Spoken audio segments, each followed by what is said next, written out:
Good evening. I'd like to call this meeting to order. Mr. City Attorney, are there any reports from closed session? Thank you, Madam Mayor. Nothing to report out of closed session. Thank you. Pledge of Allegiance. Ms. Brooke Grayson, she's the director with our Park District. Will you please lead us in the Pledge of Allegiance?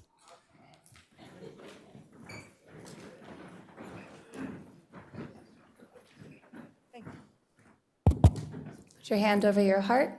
Ready? Begin.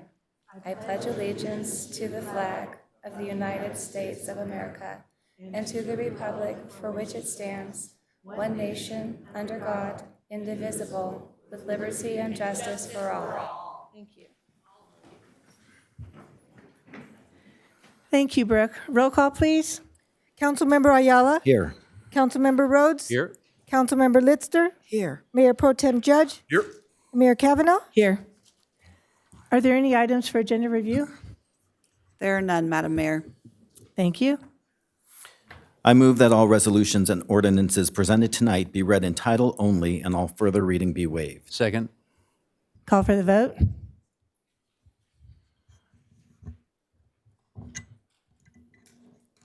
The motion passes unanimously. Thank you. If any member of the City Council may have a conflict of interest or any reason why that member must abstain from consideration of any matter on this agenda, he or she should so declare at this time. Seeing none, we may move on.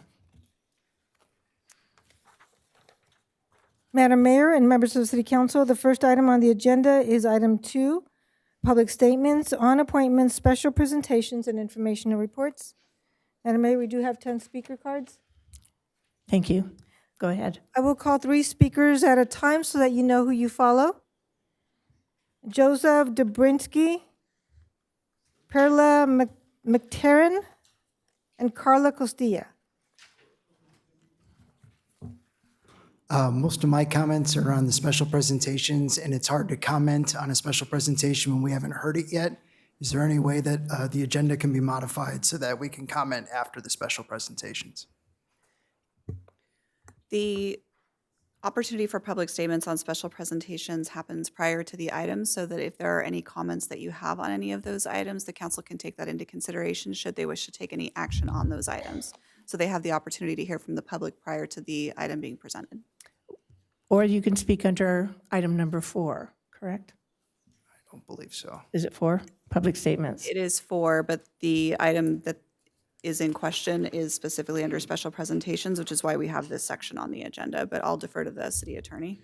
Yeah, I will say that if you're talking about a generalized topic, you can speak on item number 4, even though item number 2 is specifically regarding the presentations, if that makes any sense. I mean, it does, but the agenda specifically says we cannot comment on special presentations and general public comment. That's right. So I'm not saying that you can speak on the presentation itself, but the topic is not, you're not precluded from speaking on the generalized topic during agenda item number 4.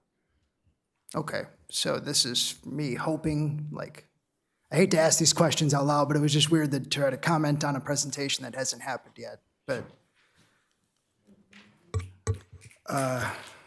Okay. Can I have a full 3 minutes? Is that cool? Yes, that'd be fine, sir. All right, thank you. Hi, my name is Joseph Dobzinski Jr. I'm a resident of Camarillo. I am speaking on the immigration presentation that is yet to come and on the police presentation that is yet to come. One of the things we hope to hear about the immigration resources that happen in that presentation is the creation of an immigration stakeholders committee that is staffed and promoted by the city council and includes police departments and all affected parties that are out there. We'd also hope to hear that there's interest in legal aid and relief for immigrants that might be coming directly from the city. With regard to the police presentation, we'd like to know that the Simi Valley Police Department is going to have a proportionate response to any ICE activity that occurs within the city, and that it prioritizes public safety over officer safety. We also want to make sure that flock cameras are reconsidered because of the dangers of the private information that's on there, and with the latest legal rulings that are happening showing that that data is accessible via Freedom of Information Act, all of it, not just the hot list or what's currently on the transparency portal. We do want to see a lot more transparency in what's happening. We want the police department to hopefully talk about how the optics of any ICE collaboration, even friendly conversations, looks bad for the rest of the community. We want to see that the Simi Valley Police Department does not take ICE at their word, but ask clarifying questions, especially after they straight up lied to the Oxnard Police Department in November regarding Leo Martinez's accident, being vehicularly assaulted by ICE. And we want to know if the Simi Valley Police Department is going to enforce the mask ban starting on January 1st, or if that's going to be ruled something other than that. So that's my aspirational public comment. Thank you.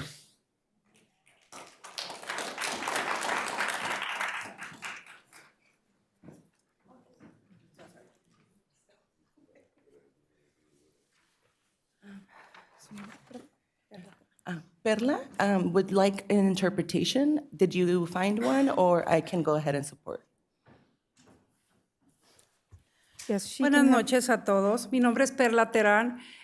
Soy licenciada en Derecho y técnico superior universitario en Seguridad Pública y represento a la Asociación Buen Vecino el día de hoy. Y bueno, quisiera hacer una pregunta. ¿Cuál es uno de los derechos humanos más importantes? Para mí, la dignidad.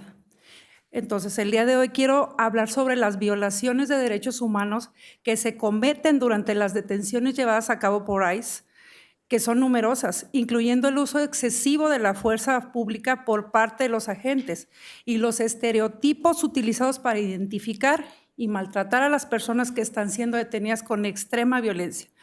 Esto podría parecer que solo afecta a la persona detenida, sin embargo, el alto impacto social y familiar y el miedo generalizado que genera en la sociedad nos lleva a pensar que en algún momento cualquiera de nosotros pudiéramos ser interceptados y detenidos y sometidos con esta extrema violencia que se está viviendo. Por lo tanto, aclaro, no estoy pidiendo, no estamos solicitando que se entorpezca el trabajo de ICE, que se infrinja la ley o mandar a la policía a abatir o combatir contra los elementos de ICE. Lo que estamos solicitando a gritos es que se implementen o se soliciten como condados y como ciudades nuevas revisiones a los protocolos, que ya ha habido alguna revisión a los protocolos de actuación de la policía de ICE o de los elementos de ICE. Sin embargo, que se lleven a cabo revisiones para que se respete ese derecho humano inminente que es la dignidad del ser humano por el hecho de ser humano, que es un derecho universal y que aquí en América debe de existir, respetar la dignidad. Entonces la pregunta sería, ¿qué podemos hacer como sociedad, como ciudad, como condado para mejorar ese tipo de cosas, claro, sin transgredir la ley en ningún momento? Hello, Council. My name is Perla Trean. And I would like to start with the question of what is one of the most important human rights? That's the question we're talking about today. The human rights violations being committed during arrests carried out by ICE are numerous, including the excessive use of force by officers, and the stereotypes used to target and mistreat individuals are extremely violent. This might seem to only concern the person being arrested. However, the high social and family impact and the widespread fear it generates can lead us to think that at some point any of us could be intercepted and subjected to violence. Therefore, it is necessary to analyze the actions of ICE agents and to propose and implement protocols for their operations and detentions that adhere to human rights and respect the safety and dignity of individuals regardless of their origin. She did begin by explaining that she is a lawyer for human rights and protections, and added on at the end that she is not demanding any illegal activity or interception from our police department in regards to ICE activity. It just needs to be oversight of how they are operating and the violent acts that they're inflicting on our communities. So her last question is, as a society and as a county, what can we do to protect those most vulnerable in our community? Thank you. Thank you.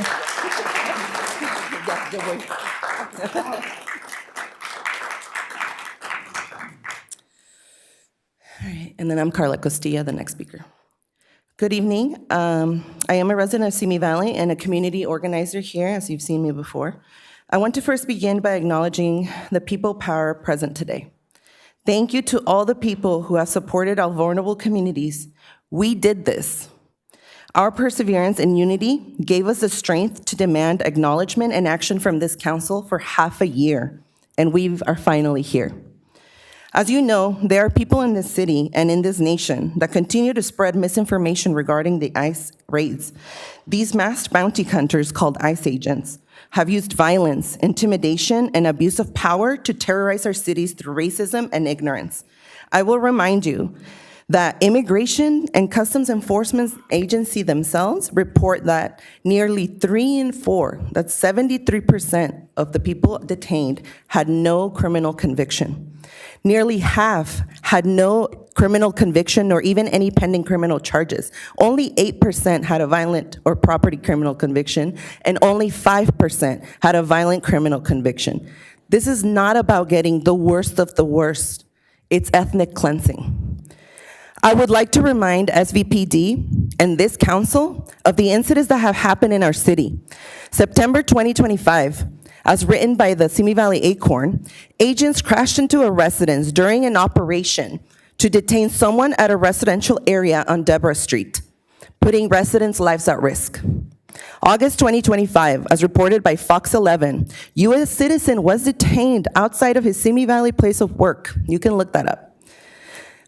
December 4th, 2025, as described by the Simi Valley Acorn, ICE agents took into custody a person near Cochrane Street and Caldwell Avenue, leaving their car behind. These are only 3 examples and statistics that show nothing more than who the real criminals are. Masked thugs hiding behind an administration and those in power who permit violations to continue without impunity. So council and SVPD, we demand that you take immediate concrete action to protect our immigrant communities from ICE overreach in Simi Valley. Specifically, reinstate SVPD community town halls, meet consistently with local organizers and community advocates by creating a community oversight council, mandate that all federal agents, including ICE, operating within Simi Valley be unmasked and display proper identification, establish an emergency immigration legal defense fund, incorporate 501c3 resources in city buildings and online departments, and finally, Mayor Kavanaugh hold a public press conference declaring that you and the city of Simi Valley stand with immigrant communities and oppose ICE raids in our city. It's time to choose which side of history you're going to be on. Thank you.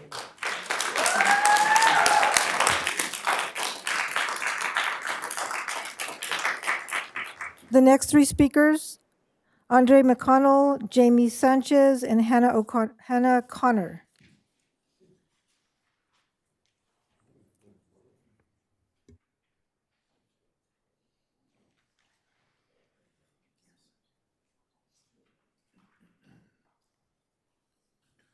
Good evening, City Council. I'm a child of immigrants. My mother immigrated from Ukraine during the Soviet Union, and my father's family immigrated here before the Civil War. He is a deeply religious, conservative man. I'm not religious, but the people who are against immigration claim to be. Okay, Scripture's pretty clear here. The Bible commands, love the foreigner as yourself. That's in Leviticus. And God says, love the foreigner, giving them food and clothing in Deuteronomy. Jesus himself, the original radical, says, I was a stranger and you welcomed me in Matthew. This is a guy who these people say they want to be like. This is the same guy that they would demand to deport right now. MAGA politics rejects immigrants, mocks compassion, and promotes fear of the stranger, the exact opposite of the teachings in the Bible. By the Bible's own standard, that isn't Christian. It's a political movement using religion while violating its core commands. With that said, I stand against ICE, and I stand with my immigrant neighbors in this community. Thank you.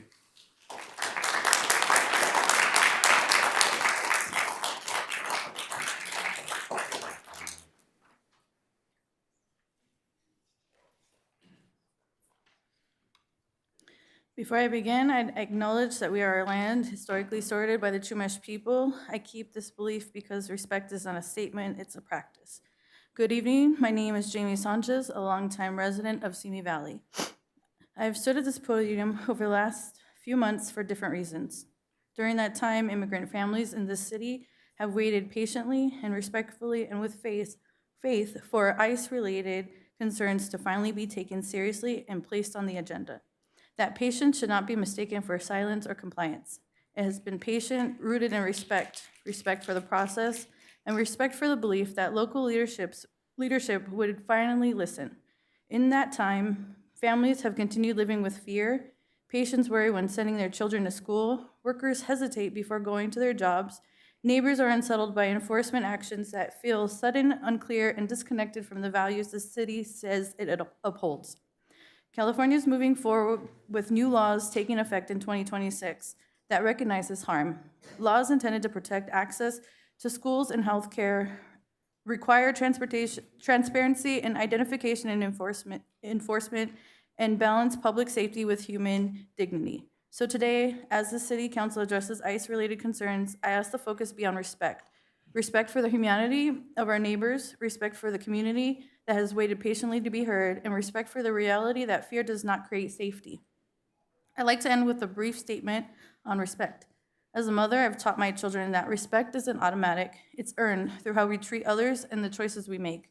If this council wants the respect of the people most impacted by these decisions, that respect is built through thoughtful, consistent actions that show care for the community. Thank you.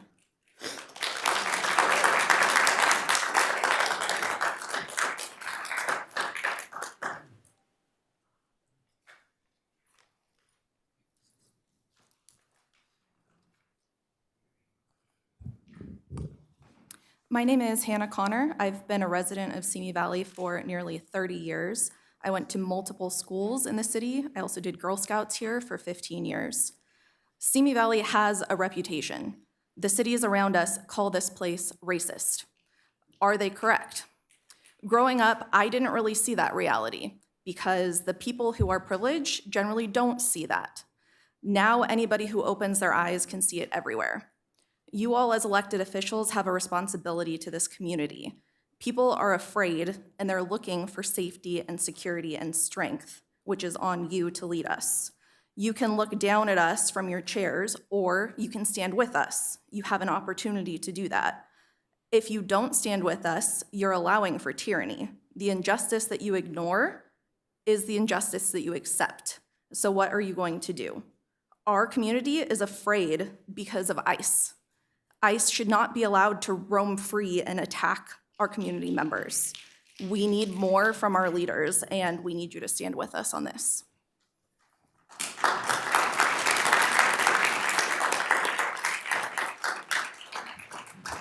The next three speakers, John Yapper, Jay, and Sarah Wilkowski.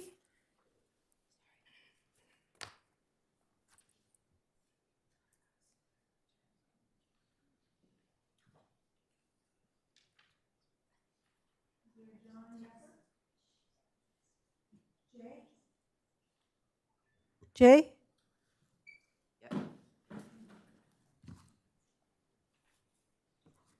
Ready? Thousand Oaks City Council voted unanimously to donate $100,000 to the Ventura County Neighbors Support Fund.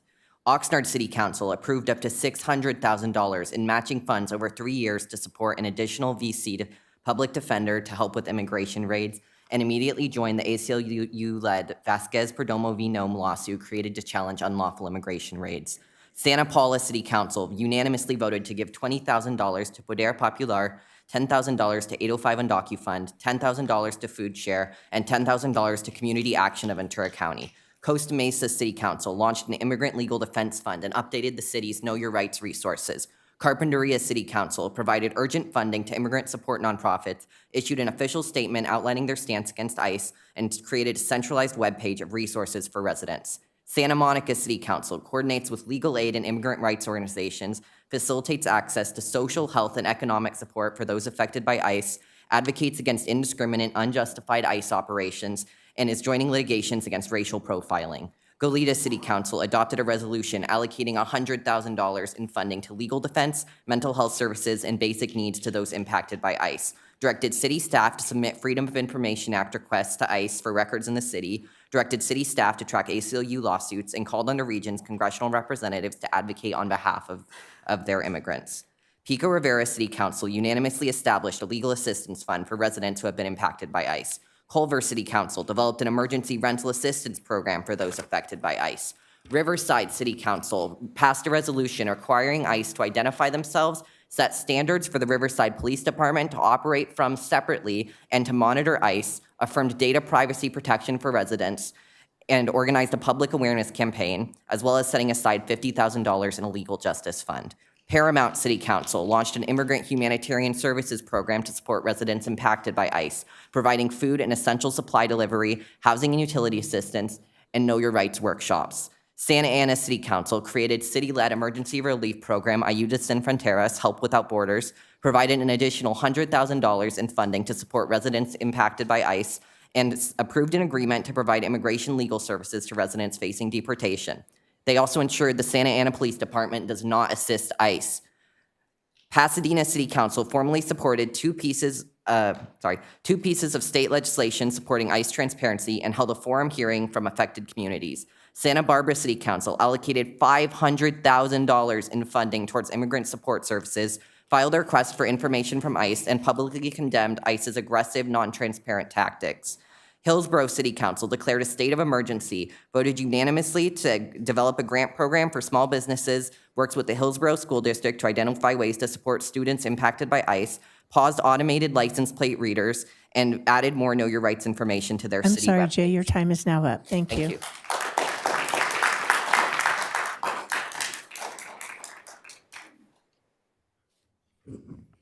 I will just ask for a few moments of your attention. Anaheim City Council voted unanimously to join numerous other SoCal cities in a federal ACLU lawsuit, Vasquez-Perdomo v. Nome, challenging unlawful immigration raids. West Hollywood City Council proposed a plaque in remembrance of those disappeared by ICE. Monterey Park City Council publicly called for ICE transparency, expressed formal support for state legislation about ICE, directed the local police department not to participate with ICE, and provided immigration citizenship resources. And I'm going to ask for your attention while I read these.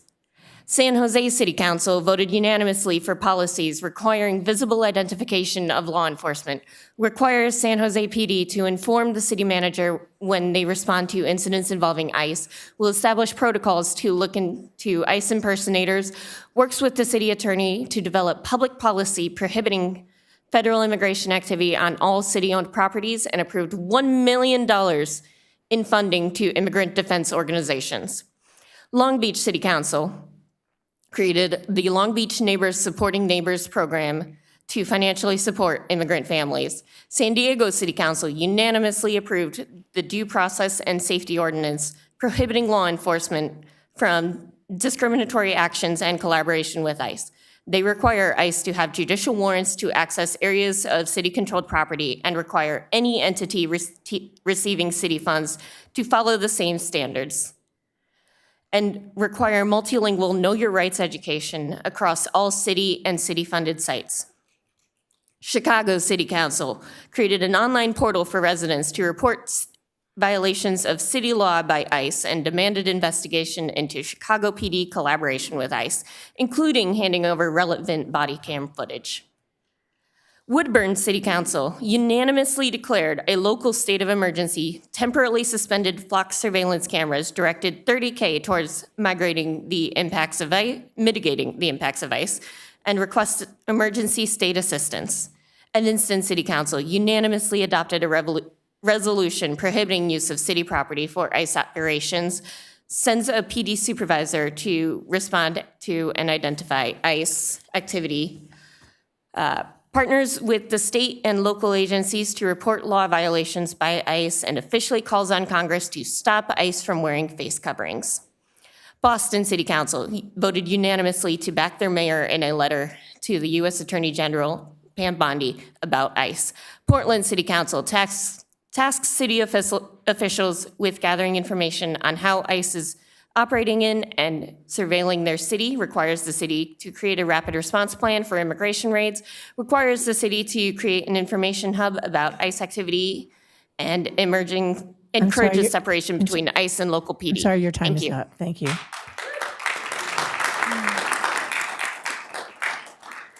The next three speakers, Ashley, Juan Miguel, Marlene Aldana.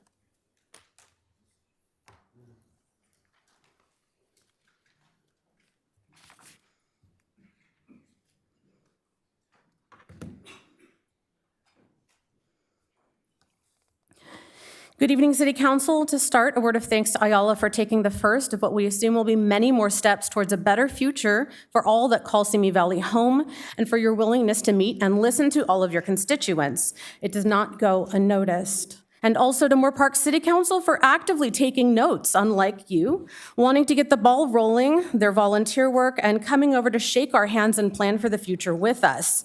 They know they need to step it up, and they aren't afraid to speak with us face to face. The upstanding council members of other cities have taken numerous and heroic steps to quell the terror and work towards a safer, unified city for all to call home. That said, I'd love to continue reading and listing them for you. Eugene City backed a Eugene police auditor to investigate local police ties to ICE activity. Durham City reaffirmed their commitment to maintaining the city as a welcoming community for immigrants and passed a resolution declaring the city a Fourth Amendment workplace to protect city workers from potential ICE arrests. Salem, Oregon City declared a local state of emergency, publicly condemns the unconstitutional use of ICE, and calls on Oregon's members of Congress to enact legislation protecting immigrants and vulnerable communities. Providence City amended the city's Community Police Relations Act to clarify local police separation from ICE, prohibits the use of city money, resources, or traffic parameters to assist ICE, allows student IDs and other valid IDs as acceptable forms of identification, established protected spaces within their cities, and prohibits the city from sharing sensitive personal data with ICE without a signed judicial warrant. New York City Council filed and won a lawsuit against the mayor's ICE operation executive order. Alexandria City Council officially requests the sheriffs to stop all voluntary cooperation with ICE. Durango City Council unanimously voted to create a task force to support its immigrant community and host community listening sessions. Elgin City approved a resolution prohibiting ICE from using city-owned property for their operations, directed the local PD supervisor to respond to, assess, and document incidents involving those claiming to be ICE, requires the city manager review each incident, and allows private property owners to request standardized city design signage for designating private areas as off-limits to ICE. Minneapolis City gives transparent updates on potential ICE activity, provides clear legal resources, holds a strict policy against city participation with ICE, and is working to strengthen the separation ordinance that limits coordination between the city's PD and ICE. Additionally, will you be enforcing the California mask ban? We'd like an answer as well. Thank you.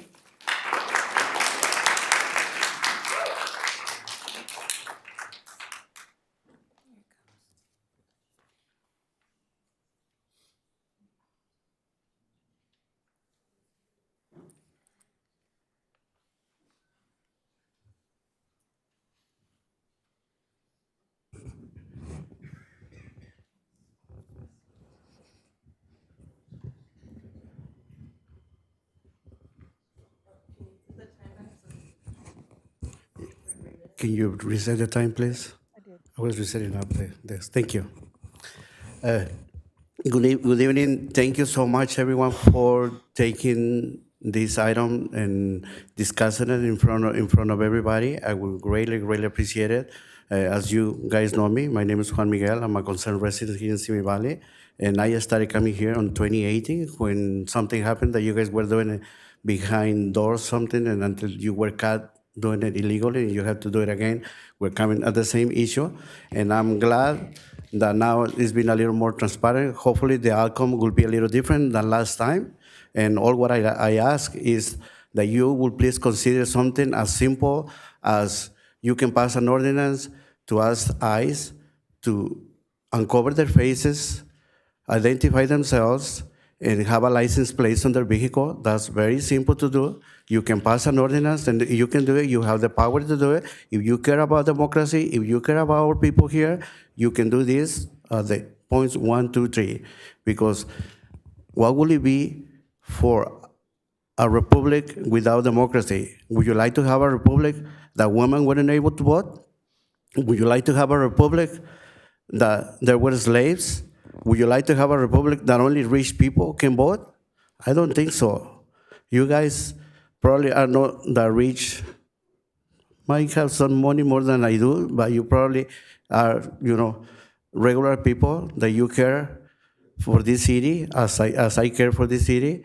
And if you can be on the side of the history, you can vote and ask what we are requesting to do. I was gonna make some other comments, but all these brave young men that are making all these eloquent comments, that you guys can really listen to it. As you can see, there are many cities that have done many things. As I said, I'm repeating myself, I'm sounding like a broken record, but it's something very simple. You guys can do it, and I would greatly appreciate it. If you guys don't do it, you guys gonna see what's gonna happen. I thank you so much for your time, and I would love to see you guys doing something for the community, for the safety of the community, and for the common good. Thank you.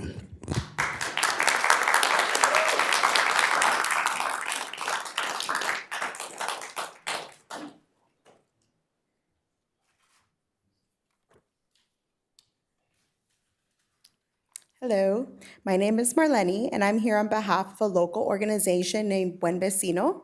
I've seen mass kidnappers come into the city I grew up in and cause fear, violence, and violate civil rights. Buen Vecino translates to good neighbor, and as such, we have a couple asks for the City Council.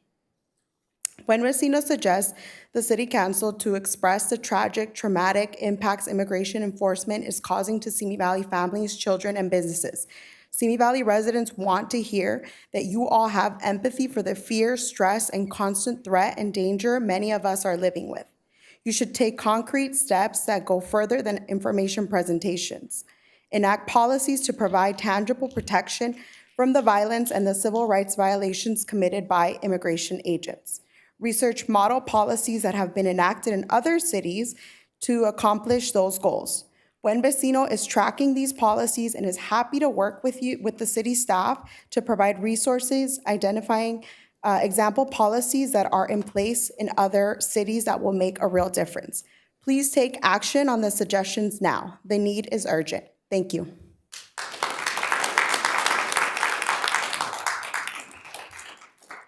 Rebecca Alberon and Teresa.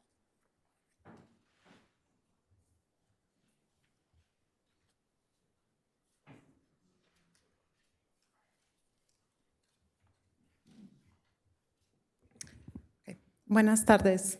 Buenas tardes, mi nombre es Rebeca y yo he vivido en Simi Valley casi toda mi vida. Me da gusto ver un poco de movimiento de parte de este concejal, pero la verdad es que no es suficiente. And just briefly, I just want to say that, I am happy to see some movement. I'm sure there were tough conversations because knowing the history of this council, knowing the history of this city, I know for a fact there are council members sitting on the dais today that are on the other side. Man, if they could put on that ice vest on, I know that they would be doing that. I'm looking at you, Mike. Pero lo más importante es proteger nuestra comunidad. Y esa es la razón por qué muchos de nosotros en esta comunidad estamos aquí y sin miedo. Y no nos vamos a ir. Aquí estamos y no nos vamos a ir. Entonces, para mí es muy importante repetir esta información para la comunidad. Sé que lo han escuchado, pero es importante repetirlo otra vez. Estos derechos constitucionales son para todas las personas, sin importar su estatus migratorio. No abra la puerta si un agente de inmigración está tocando la puerta.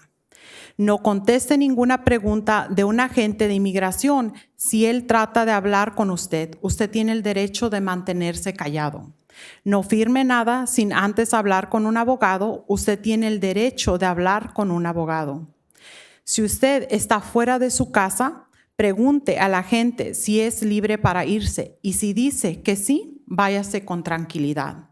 Y les voy a proporcionar 2 números de teléfono a donde ustedes pueden llamar o pueden mandar un text por si ven carros sospechosos, si ven agentes o si ven algo que simplemente no es correcto que está ocurriendo en la comunidad. Y los voluntarios, gente en esta comunidad, está respondiendo a estas llamadas o a estos textos, a estos informes. Y la primera es de Vice Defensa. El número es 805-296-1119. Y lo repito, 805-296-1119. El otro es del 805 Respuesta Rápida. Y ese número de teléfono es 805-870-8855. Y lo repito de nuevo, 805-870-8855. And just really briefly, because I know I'm running out of time, again, I think that there's some movement going forward, and I just want to emphasize that there's people in this community standing here. Many people have been here for years. People have reached out. They are scared. And I think it is your responsibility and your duty to protect people in this community. Thank you.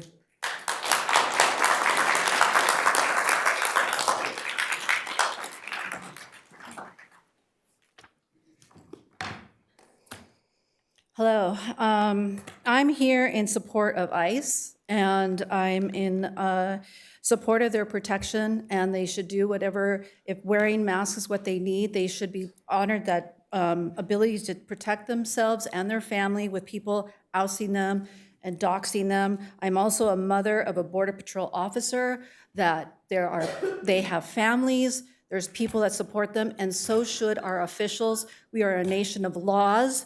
I am also a mother, a daughter, first American citizen. My family's from Mexico. My family came in legally. They went through the proper channels. All we're doing here in support of is making sure people come here legally and not cut ahead of the line. That should be primary. We should support our officers, our ICE. The deportation sucks, but then if you come here illegally, that's a possibility that happens. There's also in this illegal invasion that happened, we lost over 300,000 children. Where are they? None of you can answer that. The foster care system has lost all track of them. What about them? Why are we supporting illegal migration? If it happens, there's great people I know, the Mexican families that come here, they want a good life, but they cut the line. It just happens. And those people, they have to know, go back, come back the right way. Like I said, I am a mother of a Border Patrol officer, and I am support of ICE, and I support my military and the police officers that uphold the law, which you are required to do. Thank you.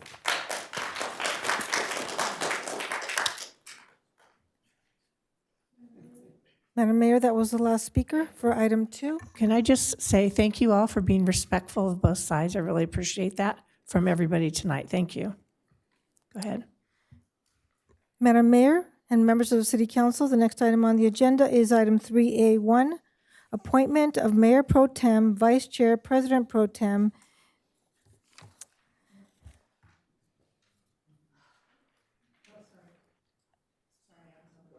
that's okay.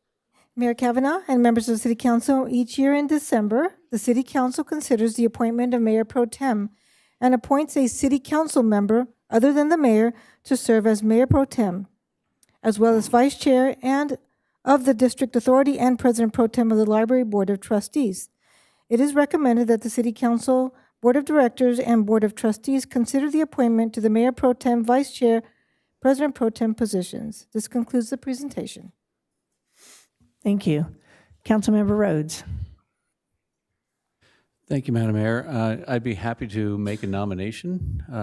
It has been a unwritten tradition of this council that someone that is not up for election in that particular year become Mayor Pro Tem, and I would like to nominate the only one of us who will not be up for election this year, Councilwoman Litster, for Mayor Pro Tem. Second. We have a first and a second. Call for the vote.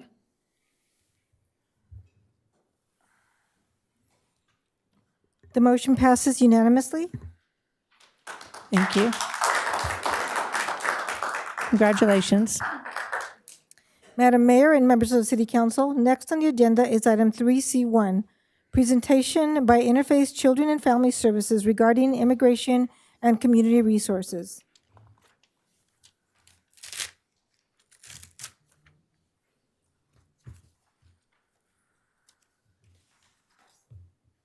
Good evening. I have a presentation, PowerPoint presentation. I think she's getting it ready. Great, thank you.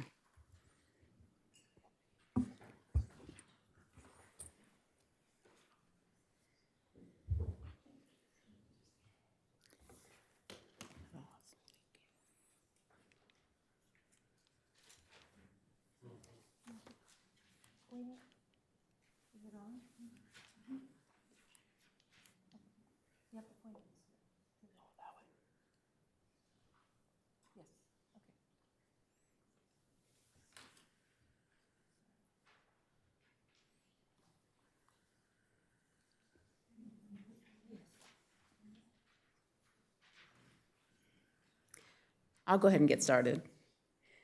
Good evening, council members and community members.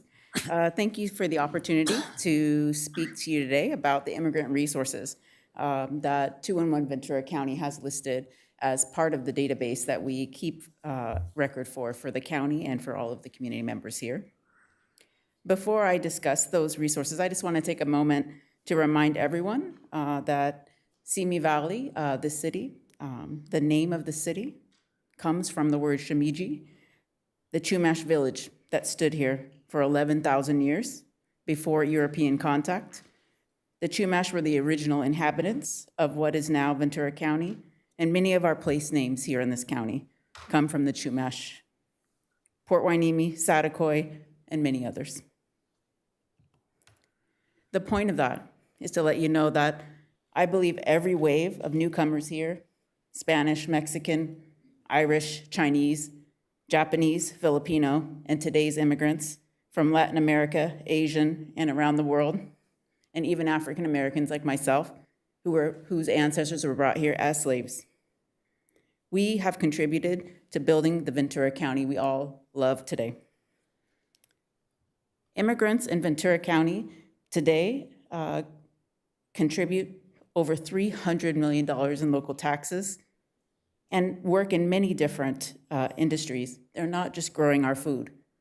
They're working here, caring for our children, working in construction, manufacturing, retail, healthcare, and hospitality. Let me tell you about 211. 211 is a confidential free service. You can call us by just dialing 211 from your phone. You can text your zip code to 898-211. Or you can go online to 211ventura.org to search for resources yourself. You can call us and talk to us in any language. We have an interpretation service if we don't have a staff person who speaks the language needed, and we can use that 24 hours a day free of charge. You're just gonna drive it then? Okay, good, all right, good. So this is an example here of our 211ventura.org webpage, where you can actually go through and look at all of the different resources. We have over 3,000 resources available to the Ventura County community that you can look through and see the eligibility for that and understand the process for getting enrolled in those programs. We've also created another resource specifically for immigration-related and immigrant resources here in the county. You can find that at 211now.com, 211now.com, and you can click through. I included these next two slides for the council to review at a later date. It's almost time for me to come here or someone from my team to come here and talk to you about the calls for 2025. So I didn't want to pass up the opportunity to give you this data about the types of calls that we received in 2025. We received, and probably by the end of the month, we'll have about 2,000 calls from the city of Simi Valley. It's the third largest number of calls from any of the cities in the county. Next. As not a surprise to anyone, housing being the #1 need in this county, in this city, income support and assistance, and then individual and family supports at #3. Next slide, please. You can continue on again. One more time. All right. Again. All right, and then one more time. Thank you. So this is an example of our 211now.com website where you can look at information about available resources for the immigrant community. You will find here statewide resources, but also local resources, and I'm just going to highlight a few of those for you tonight. First of all, we have legal assistance services that you can, any immigrant family needing legal assistance can access. The Rapid Response Network as well for immigration enforcement emergencies. It's run by the 805 UndocuFund. It's available 24/7 by texting the word ALERTA, ALERTA, to 805-870-8855. All of this information can be found online on our website. VC Defensa, it's a coalition of local organizations protecting and advocating for immigrants and refugees in Ventura County. Also, there's congressional assistance. Congresswoman Julia Brownley's office can help with checking immigration status case statuses and application statuses, detention facility location assistance, locating detained family members, and confirming deportation or removal orders. Her office does not provide direct legal representation, though. You can find that under the legal representation section on the website. Also, there are mental health resources from Interface Children and Family Services, my agency. We provide mental health trauma treatment for children up to the age of 21 years old who have Medi-Cal, and these services have been accessed in 2025 extensively for the immigrant community, especially for families who have lost a adult family member and the children have been left. The Friends of Field Workers is another amazing organization here in Ventura County.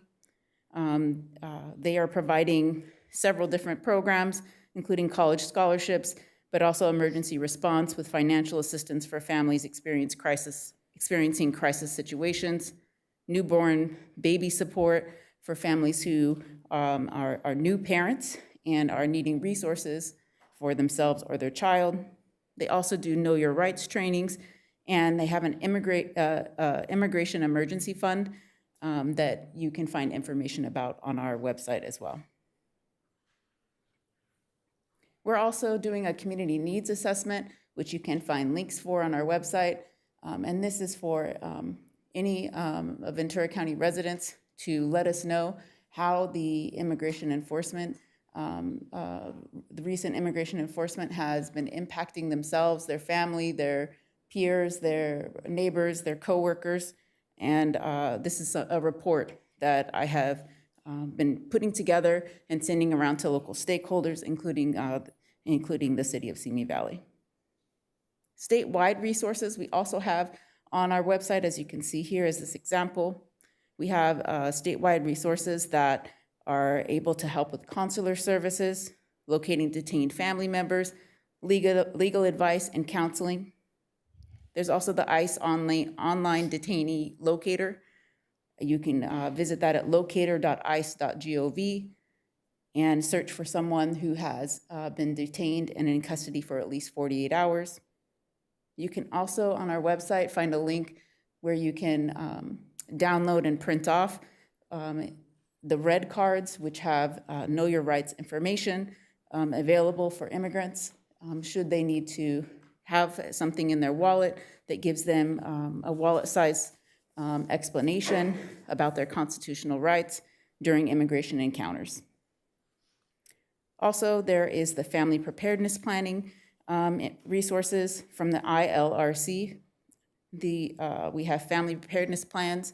A family preparedness plan is a safety plan that immigrant households can fill out ahead of time so that should someone be detained, they have documentation that shows their plan for childcare, has their legal documents, and emergency contacts.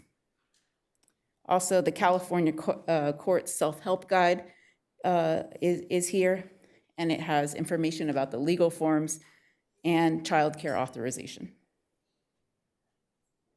We also have information about all of the local and state consulates locations throughout California. These are consulates for Mexico, Philippines, China, India, Vietnam, and all of the other countries that the thousands of immigrants in Ventura County have originated from. There are several different other resources that you can find on 211ventura.org, including food assistance, clothing and personal items, childcare, school enrollment assistance, mental health and counseling, utility payment assistance, housing support, and emergency shelter and healthcare. This is available 24 hours a day, 7 days a week for the entire community.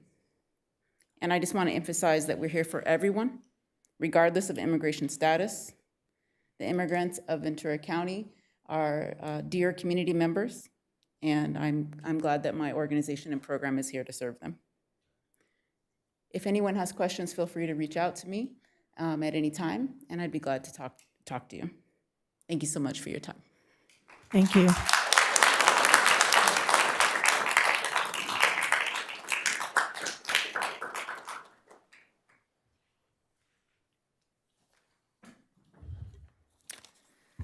Madam Mayor and members of the City Council, next on the agenda is item 3C2, presentation by the Simi Valley Police Department on public safety, current practices, and commitment to serving the community.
Good evening, Mayor, City Council, and members of the community. Tonight's presentation is intended to provide clear information about how the Simi Valley Police Department approaches public safety in relation to immigration.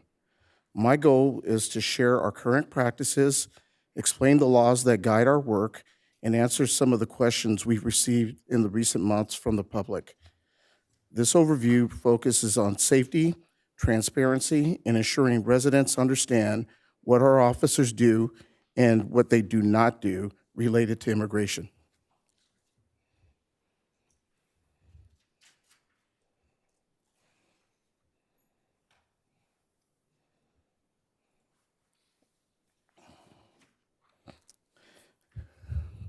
The Simi Valley Police Department is committed to providing superior police services and protecting all community members, regardless of immigration status. A safe community needs an effective police department. To be an effective police department, we need the trust and cooperation between residents and the officers sworn to protect them. We do not want immigration concerns to stop anyone from contacting the police, especially when seeking help as a victim or reporting crimes as a witness.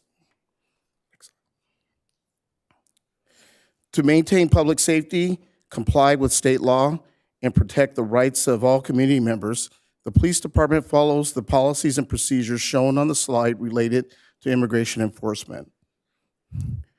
Simi Valley Police Department personnel adhere to all standards set forth under California Senate Bill 54, the California Values Act, which was passed in 2017.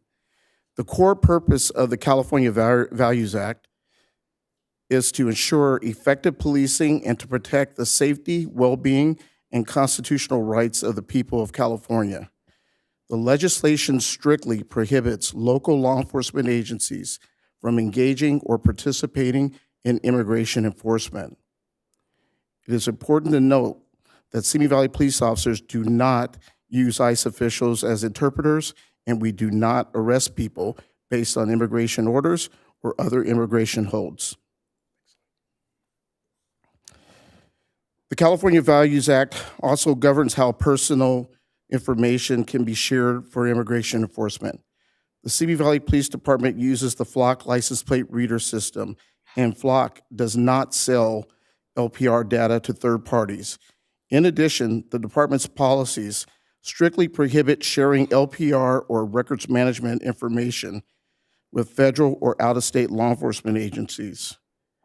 For more information on the Flock license plate reader system, visit the website listed on the screen.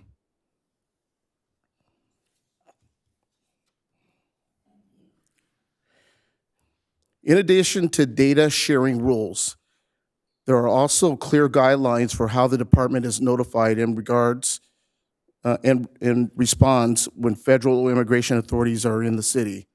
ICE notifies the Simi Valley Police Department before conducting an enforcement and removal or operation in the city. The watch commander is informed of the general location and given a point of contact. ICE notifies the department again once the operation is finished. Simi Valley police officers do not take part in immigration enforcement activities.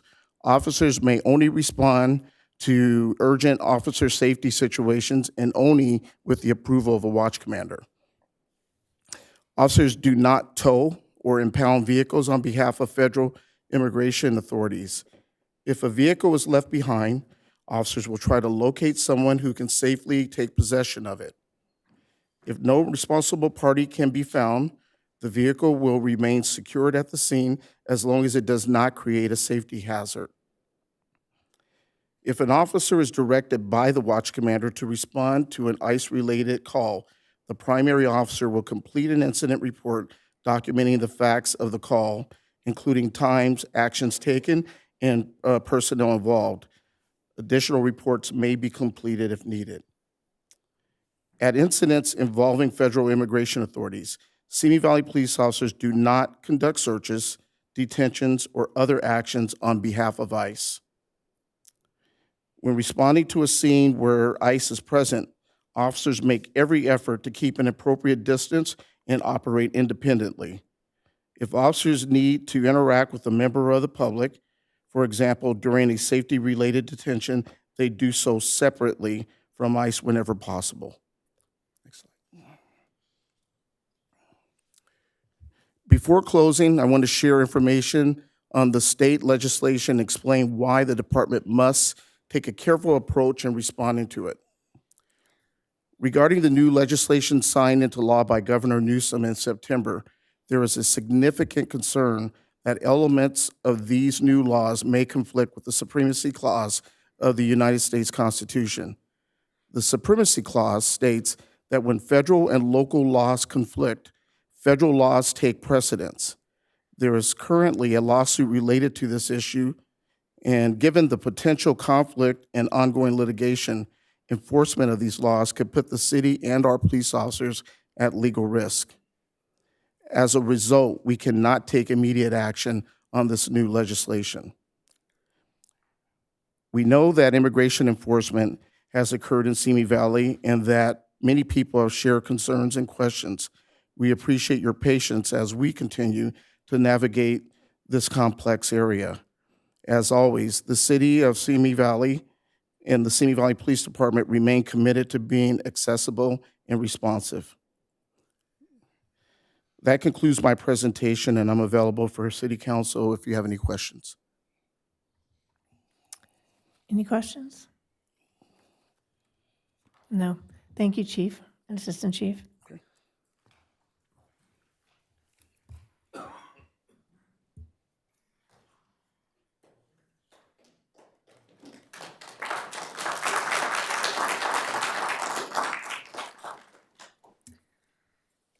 Madam Mayor and members of the City Council, next on the agenda is item 4, public statements. Since there are no public hearings under agenda item 5, agenda items 4 and 6 are combined, and the City Council will hear all public statements under this agenda item 4. Agenda items 4 and 6 are times allotted for public statements on all items other than public hearings, appointments, and informational reports. Speakers will be called on in the order in which their card was submitted to speak for this public statements item 4. In accordance with the protocols that were adopted on October 6, 2025, if 20 or more speaker cards are received, each speaker's time will automatically be reduced to 2 minutes each. We have received 27 speaker cards. Each speaker will have 2 minutes to speak. Persons addressing the City Council are requested to state their name and community of residence for the record. Madam Mayor, unless you have any comments, we can begin public statements. No, please begin. Thank you. I'm just going to reset.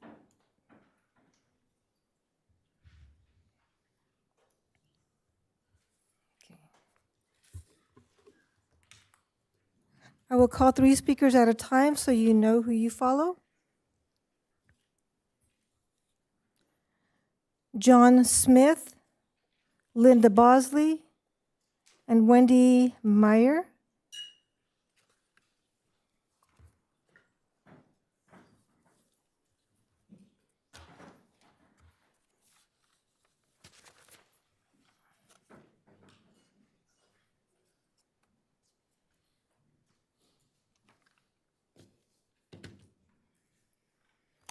Good evening. My name is John Smith. I'm here to speak on the ongoing homeless encampments in Simi Valley, specifically in the Arroyo Simi, and the need for consistent lawful cleanup and enforcement.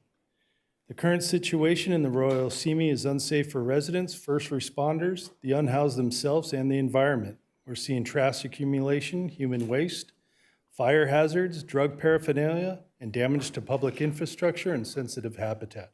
These are not hypothetical concerns, they are real, visible, and ongoing. At previous meeting, residents were told that the city is limited in what they can do. However, we all know the existing law allows for enforcement, cleanup, and relocation when done properly. Other cities in California are conducting regular encampment cleanups while offering services and shelter options. Simi Valley should be no different. Right now, we're seeing what we are seeing feels reactive instead of proactive. Cleanups happen sporadically, encampments return, and the cycle continues. That approach isn't working for anyone. I urge the City Council to commit to regular cleanup schedule. I'm being told it's January 8th. I would like confirmation on that. I'd like to direct staff to enforce the no camping and no dumping laws and report back publicly on measurable progress, not just intentions. Doing nothing or doing little helps no one. Taking lawful, consistent action helps residents, protects the environment, and ultimately helps those experiencing homelessness move towards safer, more stable solutions. I'm appreciative of your time, and I look forward to seeing some real progress. Thank you.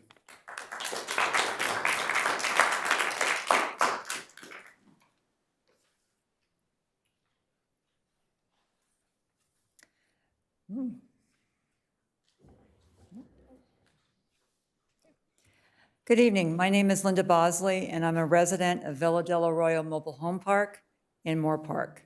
Tonight, I'm speaking on behalf of the residents, management, and owners of Villa del Arroyo, as well as local business owners near the homeless encampment on West Los Angeles Avenue in the city of Simi Valley. Thank you, Mayor Kavanaugh and the council for the swift response to our concerns regarding the large encampment near our homes. The management team at Villa del Arroyo received a call from Sergeant Johnson of Simi PD last week. He stated the following: the city has signed a contract with a vendor for the cleanup of the homeless encampment adjacent to 900 West Los Angeles Avenue. The scheduled date for the removal is January 8, 2026. The vendor stated it would take 4 days to complete the cleanup. We would like a confirmation of that cleanup date. This morning, the business owner adjacent to the homeless encampment observed a plume of smoke coming from the tents closest to his property at 8:40 a.m. He drove to the end of the driveway on his property looked over the fence line and clearly saw 3 campfires with individuals seated around the fires cooking. We are once again sharing this information with you to demonstrate the daily danger of open fires in the encampment to local business and to our homes and our lives. Thank you very much.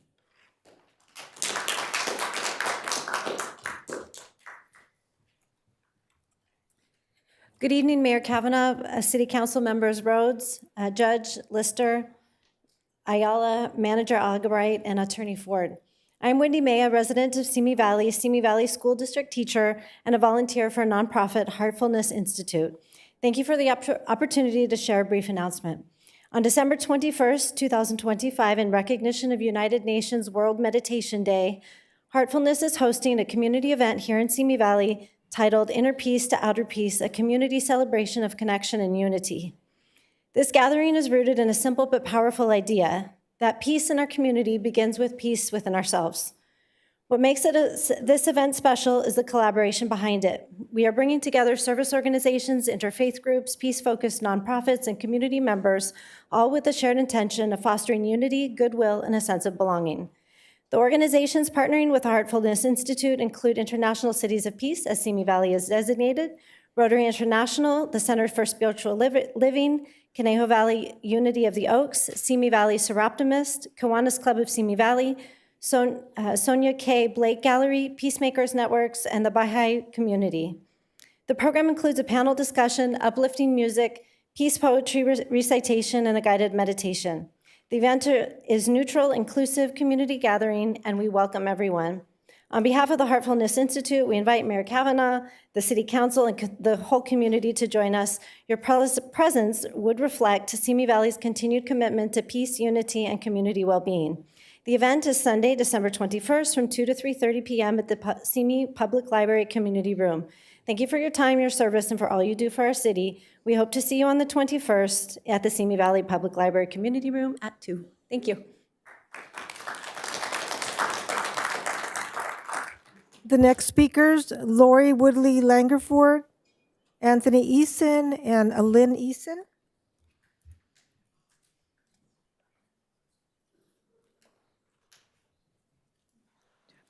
Good evening, Mayor, Council. I appreciate the opportunity to be here. I'm Lori Woodley Langendorf, and I've been in this community for 55 of my 60 years. My parents bought their first house here before I was born in 1965. I raised 2 kids. All of us went to Valley View, 1 graduate from Simi and 1 from Santa Sue. Both very successful people and both heartbroken by some of what's happening in our community.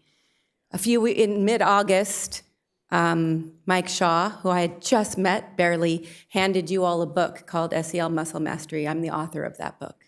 I'm a 30-year school counselor. 16 years of it was in Conejo. What I know is our community is broken and our people need to come together and they need to just be able to see and talk to one another in ways that I've spent 30 years of my career doing in the education system and in corporate America. I'd like to say that Ventura County Office of Ed has done a really great job partnering with us, with me, my nonprofit, which is housed here in Simi Valley called All It Takes. And they have an opportunity on January 28th for families and community members and educators to come together for a workshop free of cost at the Ventura County Office of Ed. And I invite you, I invite our community. It's just a registration through Ventura County, not even through my organization. We need to do some work, and I'm really proud of the families that were here for Michael Robinson and the woman who came 2 weeks ago. I wasn't here, but I watched her talk about her daughter who went to school and was surrounded by people. Our kids need to learn to do this better. People want to be nice to each other. We've lost our way, but it's not hard to get it back. Thank you for your time, and here's some flyers.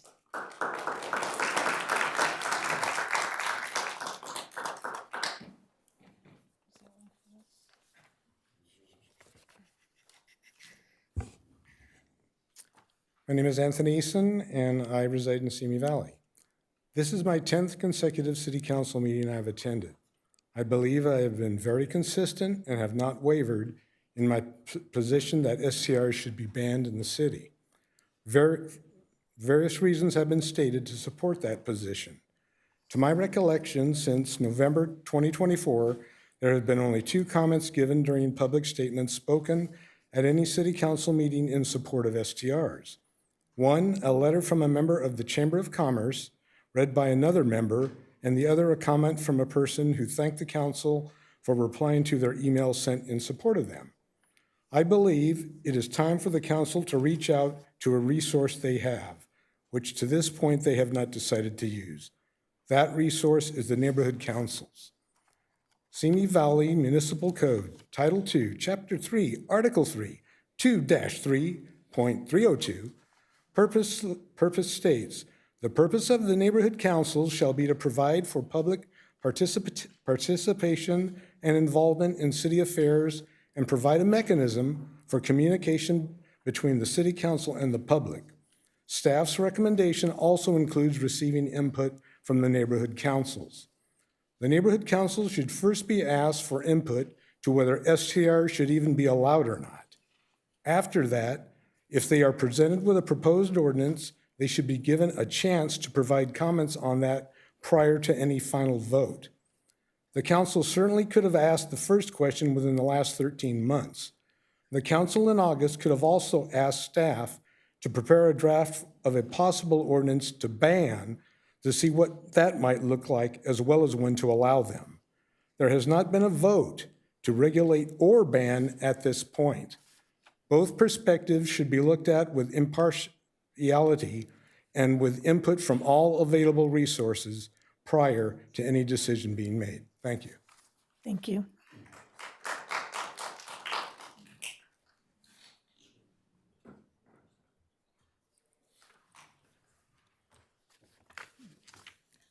Hello, my name is Alin Eason, and I live in Simi Valley. After reviewing staff's latest report on STRs, I found problems with the proposed ordinance. First, it doesn't treat all homeowners equally. STRs will only be in residential zones where single-family residences exist. Then STRs are banned in zones where multifamily development is allowed, such as apartments, condos, townhomes. Second, it gives neighborhoods with HOAs the option to ban. This means HOAs are empowered by the city council to self-govern STRs, while the rest of the city is restricted by a city council imposed ordinance. According to citydata.com, in 2023, Simi Valley has 45,414 residences. Transparency HOA indicates there are 142 HOAs, with at least 17,165 residences in Simi. This calculates to be 38% of residents in Simi who live in HOAs that could not be affected with having STRs in their neighborhood. A not-so-wise person claims we put power in the hands of those neighborhoods. Yes, 38% of Simi Valley residents will be given that choice, but the other 62% will not have a choice at all. Anyone living in a multifamily development will have no choice. They will be banned. The rest of us in Simi Valley are stuck with STRs and are not given a choice. Council, you need to treat all the neighborhoods fairly and equally. Mandating that STRs will be allowed in one type of neighborhood, banned in another, and then allowing another to be able to choose is not fair and equal treatment. Neighborhoods Ms. Eason, deserve... your time is now up. Thank you. Okay, do the right thing. Thank you.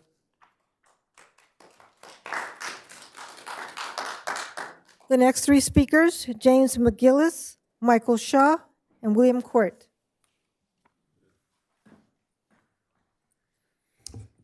Madam Mayor, City Council and staff, my name is James McGillis. I'm a resident here in Simi Valley. I come before you to warn the public about what lurks in the current staff report on short-term rentals. If you have a homeowners association or live in a condominium, you can turn off your TV or you can leave the chamber right now. Why? Because the draft ordinance will exempt you from ever having what we know is a hotel next door. Yes, it is true. Through mental and legal gymnastics, the STR next door to me is about to become a hotel. Will it have staff, fire extinguishers, smoke alarms, an evacuation plan, or even a code inspection? Of course not. Instead, it will have a good neighbor policy posted somewhere within the premises. If the current staff report prevails and you, the public, live in an older, non-HOA or any single family home there could become a hotel overnight. I have one illegal STR next door to me. What is to prevent the other neighbor on the other side from turning into a hotel? In the staff report, there is no plain language to include the neighborhood councils. The neighborhood councils should receive the following: a proposal to ban all STRs, a proposal to allow only on-premises hosted STRs, finally, a proposal to allow unhosted STRs in any neighborhood, HOA or not. Turns out that HOA rules supersede city ordinances? Really? No supremacy clause there? The overarching argument in favor of STRs is that the property owner should have the right to do whatever they want with a residential property. It's time for this council to support the property rights of all homeowners, not just those that are your campaign donors, HOA members, and corporate interests. This is a bad plan, and the council should shelve it immediately. Take the lead from neighboring Moore Park and ban all short-term rentals. To Simi Valley residents Robert Ingerman, Lindsay Gorway, and Brenda Cooper, all of whom have written letters to the Acorn in support of STRs, please come before the council and make your points in public. Be sure to bring 435 signatures on your petitions to support your cause. Thank you very much.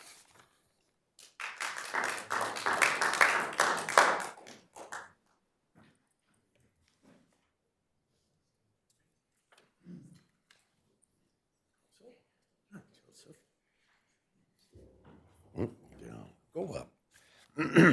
Okay, good evening, all. Happy holidays to you all. I was intending to, instead of being my typical come up here and yipe about how you guys aren't doing something, and I hope you do understand when I say, you know, oh, my do-nothing city council. You're my do-nothing city council. I mean, I appreciate everything you guys do. It's just how us crabby old guys kind of roll. But I was going to give you all a chance, instead of me talking about what hasn't taken place this last year that I've asked you to do, I'll give you each the opportunity, I'll be sitting right over there during response, to tell me what you think you've accomplished this last year. I'd love to hear. But before I go sit down, there was a couple things I did have to talk about that the last meeting, it broke my heart to hear that testimony.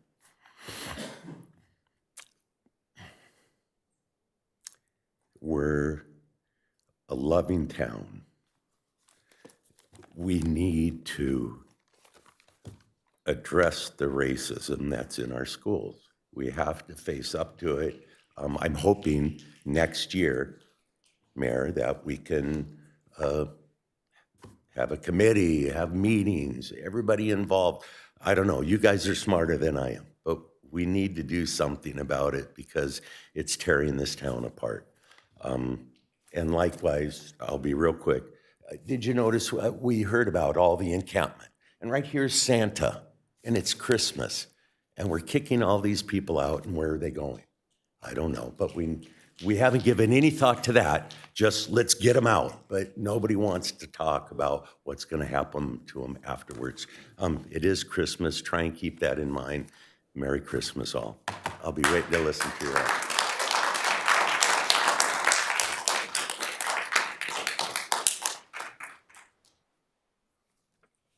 Good evening.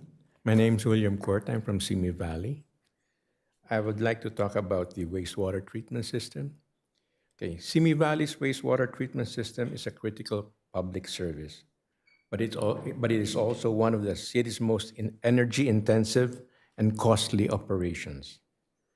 Rising electricity prices, increasing sludge hauling fees, and tightening environmental expectations make it essential that we look for proven ways to reduce ongoing operating costs without risking compliance or reliability. The BioCleaner system offers a way to do exactly that by reducing the load placed on the treatment plant before costs are incurred. By accelerating the biological breakdown of organic material, the system lowers oxygen demand, which directly reduces aeration energy use, the single largest component of wastewater operating expenses. Less energy consumption, means immediate and recurring savings for ratepayers. At the same time, the biocleaner reduces the amount of excess biological sludge produced. This leads to lower polymer usage, fewer dewatering cycles, and reduced wear on sludge handling equipment. Most importantly, it results in less sludge volume that must be hauled off-site, which cuts trucking, fuel, labor, and disposal costs, expenses that continue to rise year after year.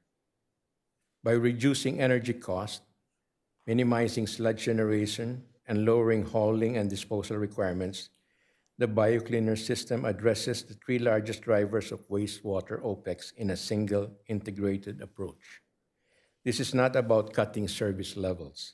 It is about operating smarter, protecting ratepayers, and improving long-term sustainability for the city of Simi Valley. Thank you.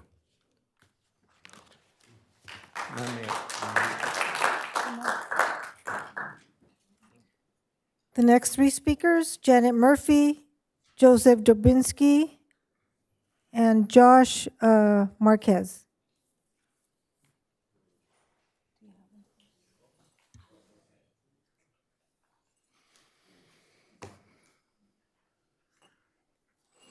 Good evening, council and community. Like you and most in this room, I'm an immigrant.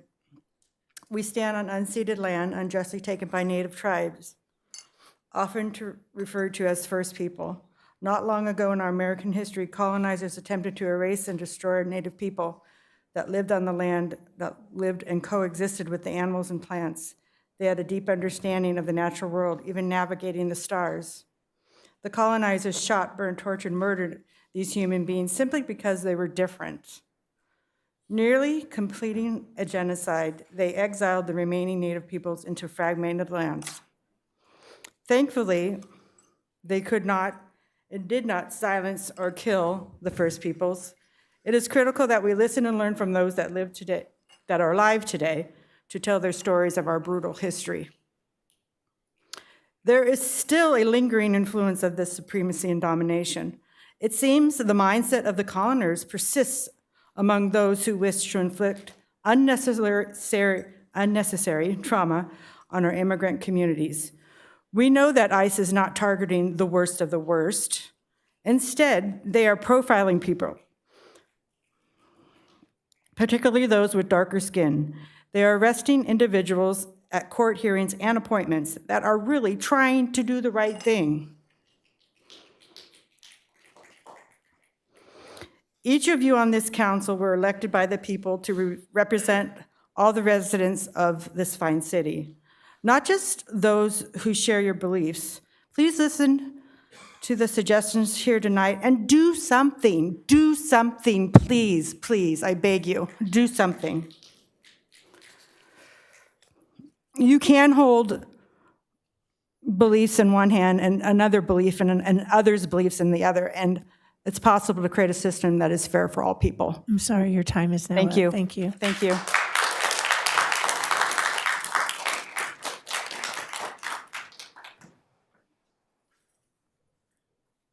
Hi again. My name is Joseph Dubzinski Jr. I'm a resident of Camarillo. I just wanted to bring the stats from this year for abductions that have happened since January. In the entire 805 area code, there have been at least 1,154 people abducted and processed by ICE. Out of that, 684 are from Ventura County. And in Simi Valley, there's only been 19, but those 19 have included ramming a house, harassing a U.S. citizen that wasn't counted in our numbers, and brutalizing a pregnant woman after they pulled her out of the car. All of those are breaking laws on any way, shape, or form. And so when police talk about upholding the law or deciding what counts or doesn't count with the supremacy clause, I really wish that they would enforce the law equally with everybody and not have a special standard for ICE agents. And if we can't count on the council to do something, and if we can't count on the police, then only the people can save the people. To that end, 805 on DocuFund will be having a training in the new year on Wednesday, January 7th. More details will be out on that. It'll be for new volunteers or people who want to do rapid response and patrolling to do the work that the Simi Valley Police Department either can't or won't do. And if you see any ICE activity, please call the hotline for 805 on DocuFund, 805-870-8855. And I just want to, on closing this with my 2 minutes here, it is really bad Democratic policy to limit the time if more people show up. Thank you.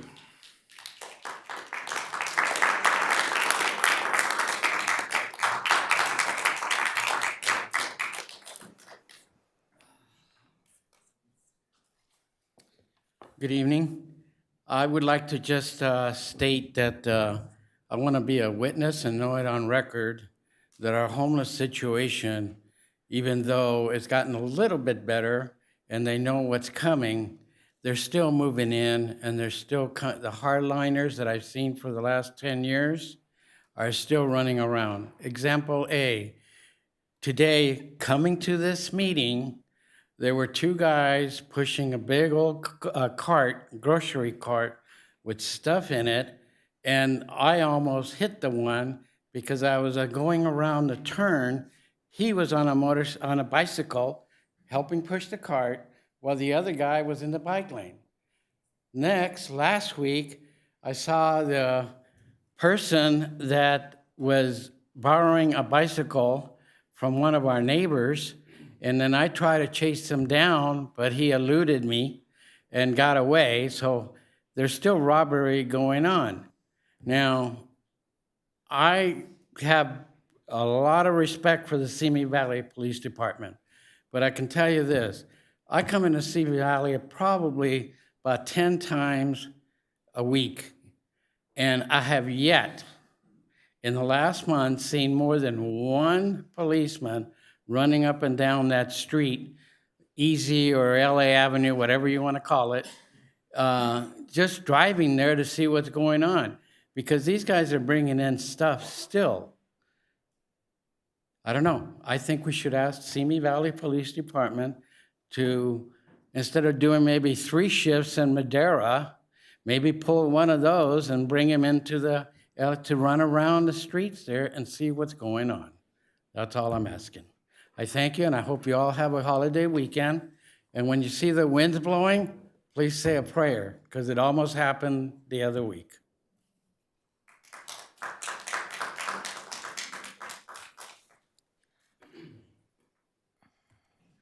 The next 3 speakers, Steve Thompson, Michelin Shanka, and Ashley.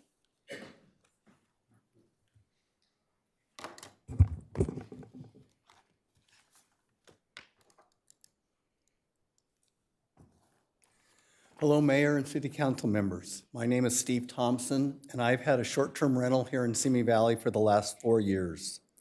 Over the last 4 or 5 weeks, I've communicated with more than 30 short-term rental hosts here in Simi Valley.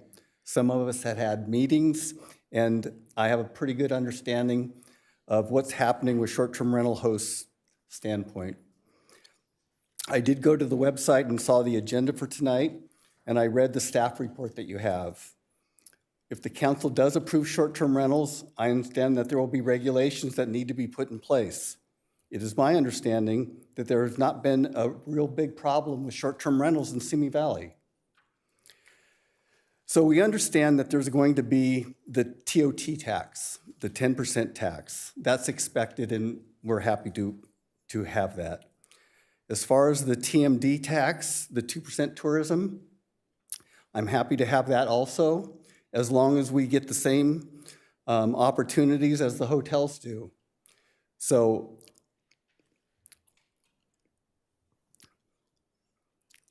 if the hotels are listed in the Simi Valley Tourism website, like the hotels do, then we should have the same opportunity. It's very important. Short-term rentals include single-family homes, ADUs, and rooms for rent that are in the homes. Not just single-family homes. There are numerous retirees and senior citizens who rent out ADUs and rooms. In many cases, this is the way they make ends meet, and sometimes allows them to keep their homes.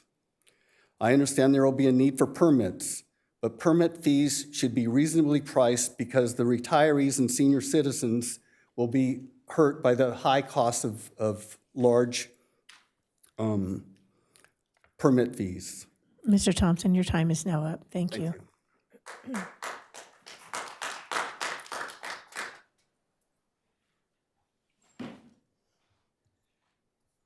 Michelin?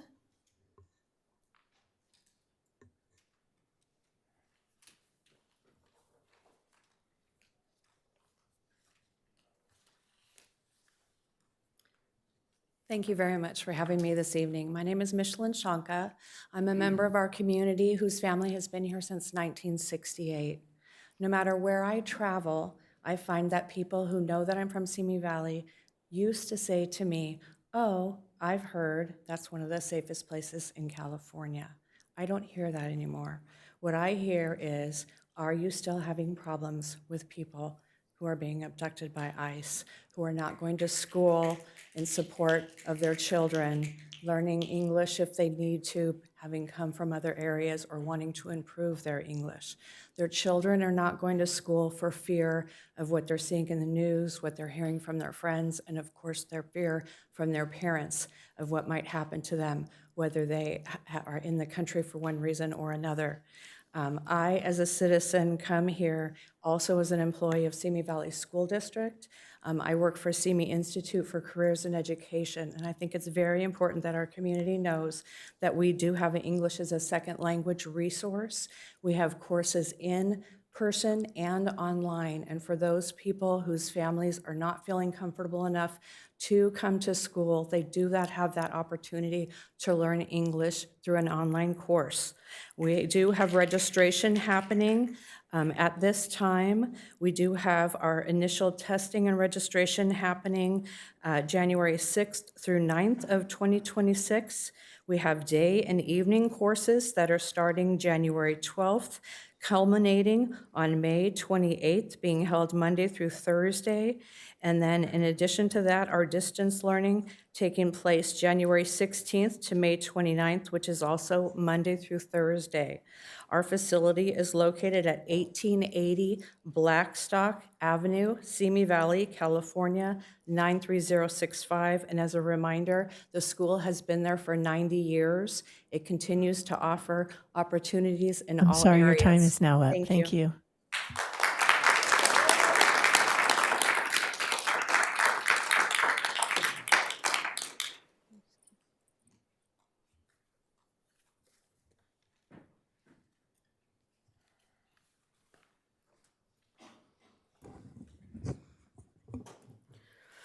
As we've entered some holidays and approached others, this is in some form or another a time of travel, family, love, laughter, and reflection.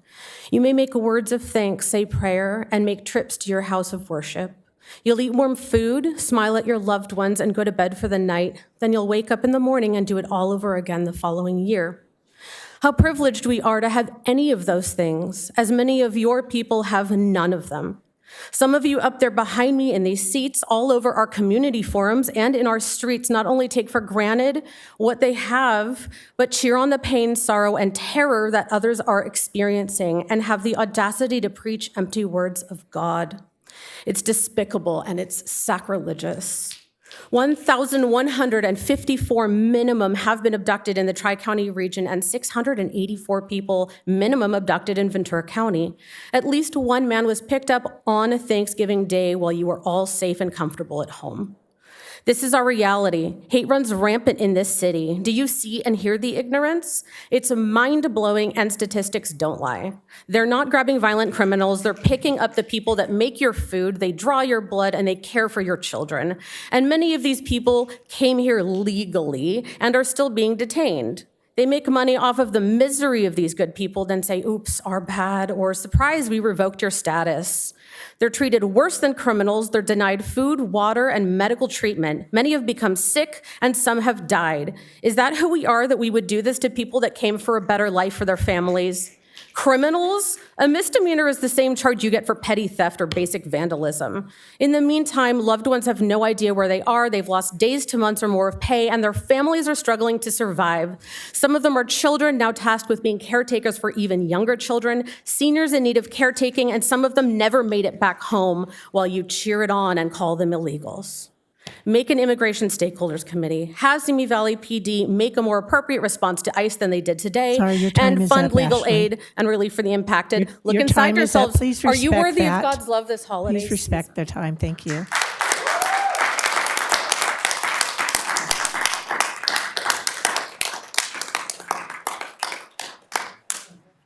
The next three speakers, Joel, Chris Chestnut, and Douglas Lipsky.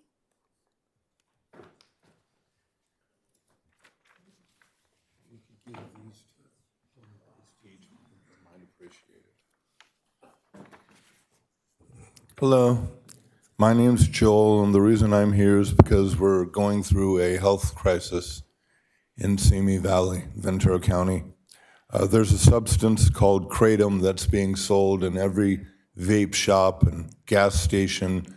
It's known as street heroin. It's very addicting. People have died from taking it.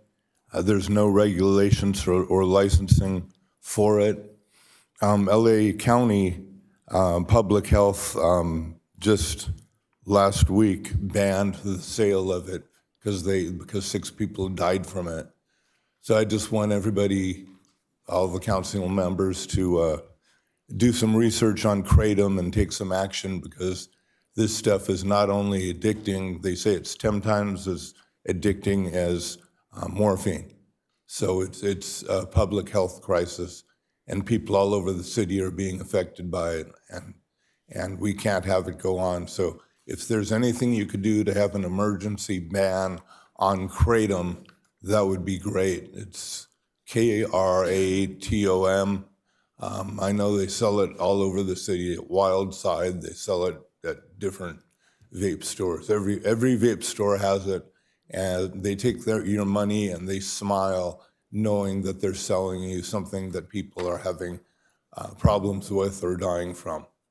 So anyway, God bless you, God bless ICE, God bless law enforcement, and God bless the people who disagree with me. Happy holiday.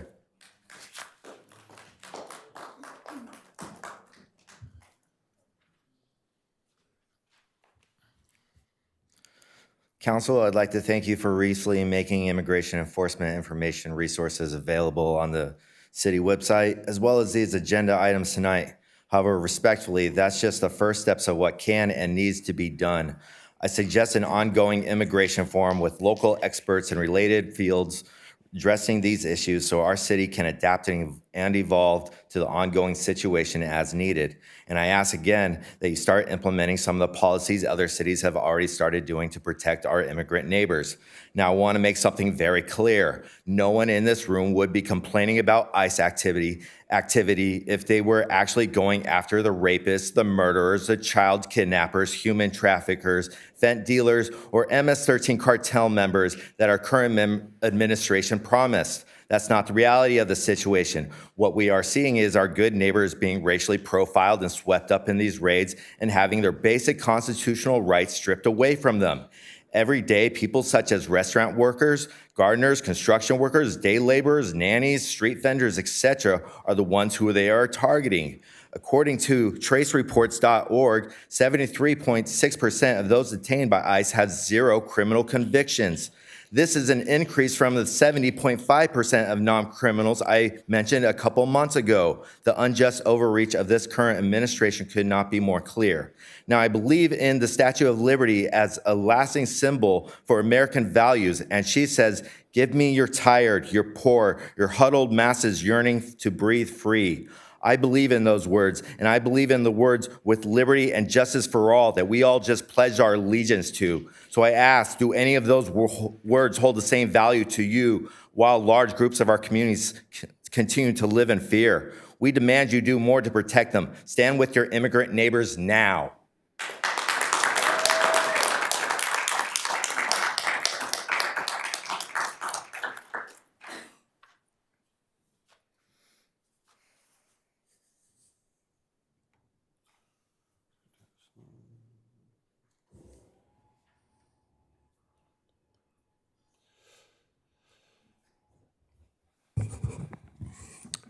Good evening, Mayor. Good evening, Council. You guys know me, Douglas C. Lipsky. I've been here a few times talking about our city and the freeways. I have not ever heard anybody but Ellen here.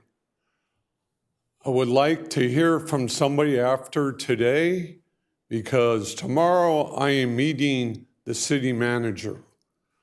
I hope to get some answers because it is taking months, years, I hope not many more, because our freeway cannot take any more of this. Our city cannot take any more of this. This city was beautiful 60 years ago. Right now, it is not. I hope I hear from everybody.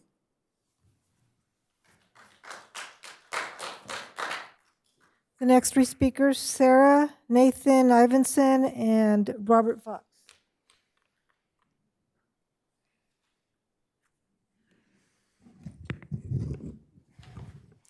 Good evening, Mayor Kavanaugh and members of City Council. My name is Sarah Wilczewski, and I am a volunteer with 805 and DocuFund.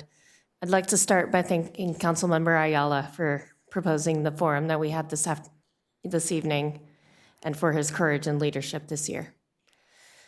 Second, I would like to make some comments on the procedures for tonight. It is very difficult to make an informed comment before the presentation has even happened. I would like you guys to reconsider this policy and move comments to in between the presentation and City Council comments. Finally, in the midst of this holiday season, I can't help but thinking of the families that won't get to spend time together, of the families who will spend this joyful season unable to leave their homes for fear that they will not return at the end of the day. The kids asking Santa, not for toys, but for safety. I ask you to do the same. Take a moment to think of the over 1,154 families across the Central Coast that have reached out to 805 and DocuFund for assistance because a loved one was abducted by ICE. Especially consider the 19 individuals abducted within Simi Valley. Take a moment to reflect on the privilege you hold sitting on the dais and what you can do to help our vulnerable neighbors. There's so much you can do for your constituents in need. Please consider doing everything you can and do not stop with this forum tonight. Thank you.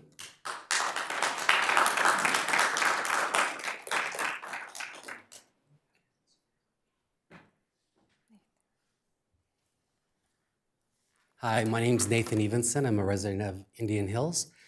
I'm here, I want to express my strong support for allowing and responsibly regulating short-term rentals in our city.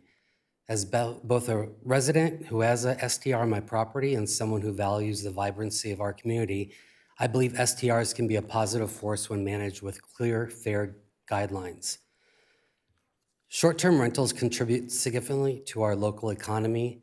They attract visitors who spend money at neighborhood restaurants, shops, and attractions, supporting small businesses and generating tax revenue that benefits public services. With every guest reservation, I immediately send the guests our digital guidebook that highlights over 30 Simi Valley restaurants, grocery stores, nail salons, dry cleaners, laundromats. Many of our guests do not even use our awesome kitchen that we have in our pool house. They go out and enjoy restaurants 2 to 3 times a day in Simi. Beyond the economic benefits, STRs can enhance our city's reputation as a welcoming destination. They offer travelers unique, authentic experiences in residential neighborhoods, fostering cultural exchange and showcasing the character of our community in ways traditional lodging cannot. We get visitors from all over the world and the United States. I know many of the foreign visitors and from other states choose Simi Valley STRs for their location over the ones in Los Angeles, allowing them to do day trips but come back to a safe and quiet area. If STRs are banned in Simi Valley, those guests who favor STRs won't choose a local hotel, but they'll go over the hill and get one in LA. I urge you to consider a framework that allows STRs to drive under fair, enforceable rules. I did send you all an email on December 2nd. If you want, I put like 20 things that I believe that the All city right, could use. thank you. Thank you.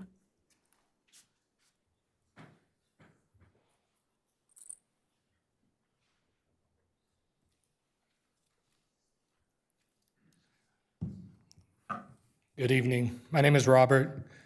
I've been a member of this society for 37 years, born and raised here. I can tell you that Simi Valley is very racist. And it's not just to people of color. When you're in high school and you go through and you shave your head or you dye or bleach your hair because it's what everybody else is doing, and you get a Nazi salute, you kind of just assume that those are people you shouldn't be with. Now, it does take a lot to come up here and speak to you guys. Everybody here, I don't know about anybody else, but I don't do well speaking in front of people. I need time. I need things to work out, and they just don't. But you guys all stand there and you guys all salute that flag, and I have no problem with that. I was taught that way. But the last sentence is justice for all. And you guys don't do that. You guys sit there and you look bored during these meetings. Aren't you guys supposed to be paying attention? Not talking to somebody else? And I don't mean to call people out, but you guys did it while your other mayors and council members were talking. So you guys don't care when they're talking either. That's really shitty, and I'm sorry to say shit, but that's really shitty to sit here and listen to that. Now, Mike Judge, I saw you multiple times shake your head, roll your eyes when people out here are talking. Now, I don't care what side of anything you guys are on, everybody that's at this podium deserves your attention. If you don't want to be here, step down. We don't want you here either if you don't want to listen. Your job is to listen. Sorry, Robert, and your change. time is up. Thank you. Respect. Thank you.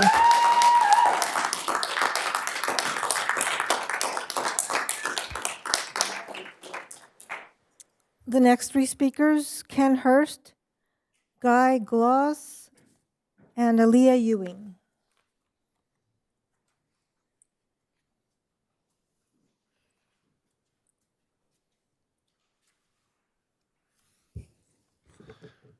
Good evening. My name is Ken Hurst. I live in Simi Valley.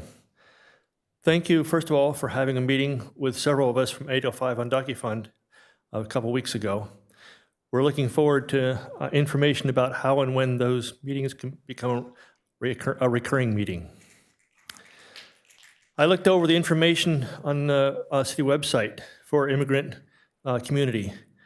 Thanks for putting it together. It was a good page. Please add 805 Undocky Fund to the resources page.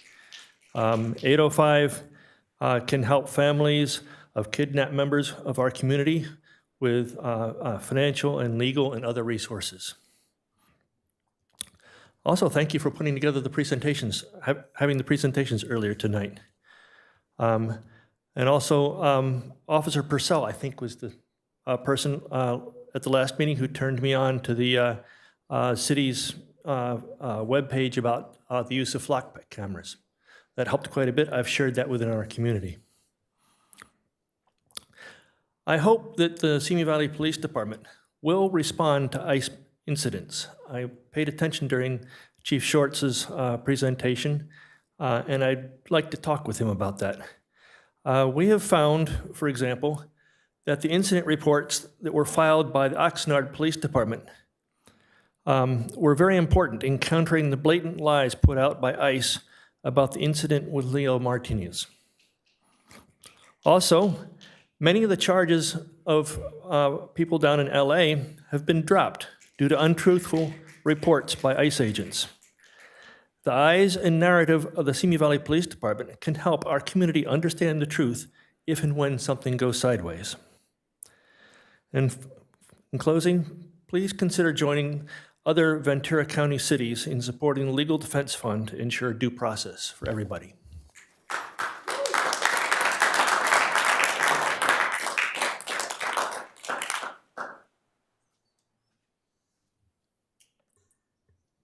Guy Glass. Aaliyah Ewing.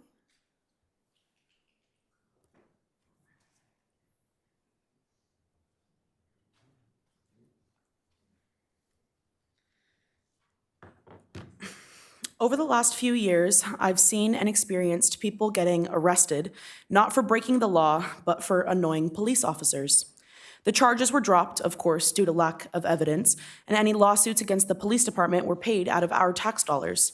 I've had officers in different departments on opposite sides of the country admit to me and other protesters that they were only interested in scaring people out of protesting. They knew they wouldn't charge them with a crime later, they just wanted to keep the movement depressed.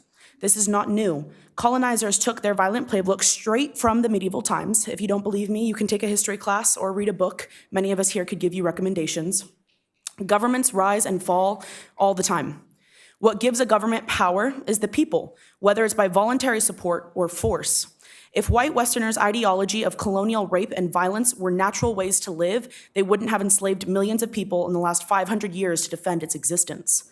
White historians will have you think that the people who thrived on this land first were savages, projection at its finest.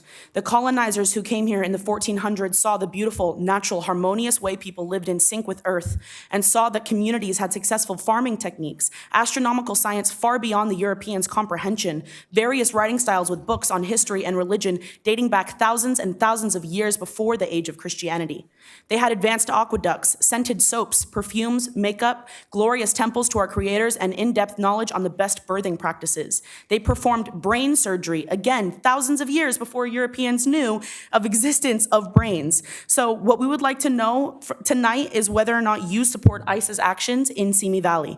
To everyone else listening tonight, I want to know, how can you say in full confidence that you are fighting for what is right, for our earth, for our future? Do you still shop at McDonald's, Amazon, and Home Depot? Do you still support Zionist elected officials like Julia Brownlee? These colonial systems only work with our support. You can learn how to remove your support at Linktree/VC resources. Remember, we need you.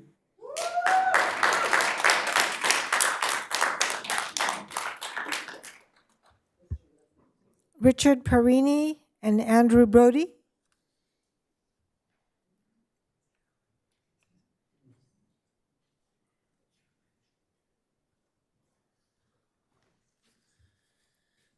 Good evening, City Council, Mayor Kavanaugh. Thank you for having Chief Shorts present Simi Police Department's stance on cooperating or not cooperating and their limitations with ICE. It's a problem we won't be able to settle here. The only way to settle is through legislation, and we do have some hope. A gentleman by the name of Michael Kozlow, who's running for Congress, has presented a potential bill to give legal work visas to people in this situation. They have to comply. They have to not have broken any laws, nonviolent offenders, but we need to create a path to legal reform and educate a lot of people in our community. So I thank you for trying to clear the air. The other thing I'd like to mention is the homeless situation we have on the other side of town. I understand the citizens of Moore Park are upset, and they have a right to be. Their homes are there. They're worried about fire. But I know we're going to have at least an $80,000 bill on cleanup. I took a tour of this homeless encampment, and it's not just Simi residents. It's residents through homeless residents that throughout the county. These people will be displaced. We will see them in more common areas, and we will need to come up with some sort of solution. I don't know what that is. We have to explore and get creative. I know there's a lot of limitations, but I do want to tip my hat. They have some type of society there where they have elders. One of the elders took his unemployment check and bought dumpster containers. They filled 3 or 4 on their own. I think a creative solution would have been to see if we could have gotten more of them there and had them clean up their own mess and maybe use some of that money towards a temporary encampment. But those are all potential you. solutions. Thank you.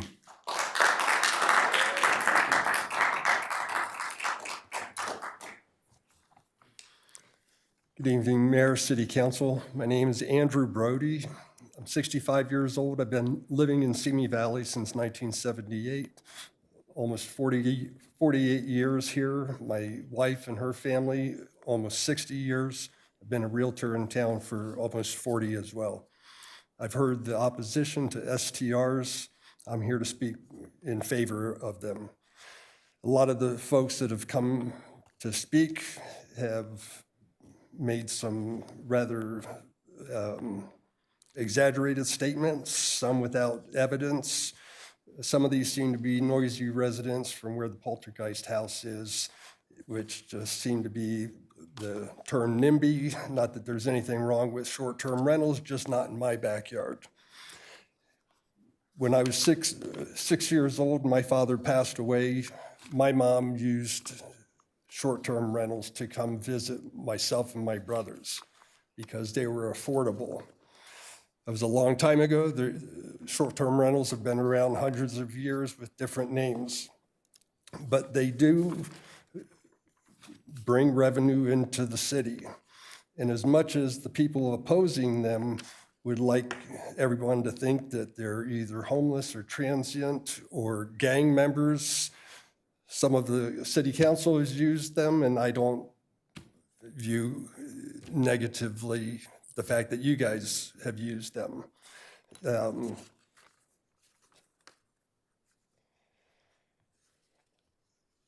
As far as, oh, gonna have to come to another one. You cut me a minute short. We'll come to another meeting. Thank you. Thank you.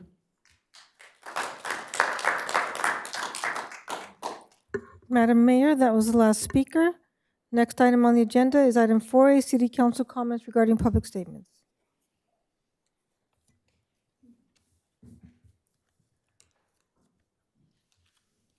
Councilmember Ayala. Thank you. Thank you. First of all, City Manager, are you prepared to give an update on the encampment? I know some people ask for like dates and status updates. I am. I think that some of them may actually have more updated information than I do because the last information that I received from our police department is that the cleanup is scheduled for the week of January 5th to the 9th. And it's not anticipated that the cleanup will take all of those 5 days. It's expected to take probably 1 to 2 days. But they are tentatively planning for Thursday and Friday, January 8th and 9th. So they just want to ensure that they have enough time blocked off to cover all of the needs for the encampment cleanup. And I know that they've been making the notifications and posting signs and working with the residents out there to ensure that they're aware of the resources and housing assistance that might be available to them. Thank you. And to just add on to that, I did go there on Thursday with the officers that visit there a couple times a week. And it was no surprise to anyone living there of the situation. So they're fully aware of what's happening. The officers have been educating them, as the city manager mentioned. And so it seems that, everything will be on track for the cleanup. And the second thing I would say to all of those who spoke on the immigration situation, when they were doing the presentation, some people were nodding as saying, okay, this is exactly what we were looking for. Others were saying, this isn't enough. And others were saying it's probably even too much. And so it's really hard to find that balance.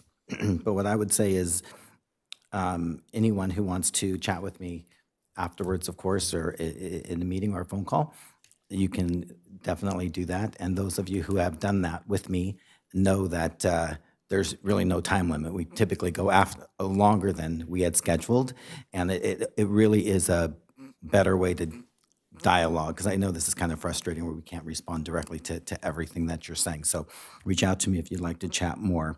And then to Mr. Shaw, so that I'm not the subject of his Acorn article next weekend, the participation in our newly created film commission, where we bring together all parts of the city from the school district to the city staff, Park Rec and Park, the Park District, to really bring the film industry to Simi, which has shown millions of dollars in revenue just this year, I think is something that I'm proud of.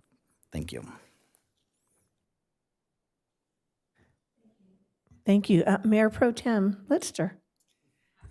Thank you. I appreciate that, although that's okay if it starts in January too, Mike's. And I apologize, I don't have as much voice as normal. A lot of comments I'd like to make. I'd like to first start by thanking Lori Woodley Langdorf for being here. Thank you, and thank Michael Shaw for giving us your book. And I want you to know I did read it cover to cover. It was very insightful, very instructive, and I could certainly see value that comes from participating in a workshop they're doing and getting buy-in from many different parties in our community and in instigating some of your wonderful ideas. So thank you for inviting us to your workshop. Much appreciated. And Wendy, thank you for inviting us on December 21st to Inner Peace to Outer Peace. Appreciate you also, that invitation. Michael Shaw, I started to make a list of all the things that I think I've been involved and accomplished with. And there's many, many things we've done as a group, some of the things we've done as individuals, et cetera. Sometimes some of the things I'm most proud of is the one-on-one constituent solutions I've had. And those are almost private, I'll be honest, because we don't need to.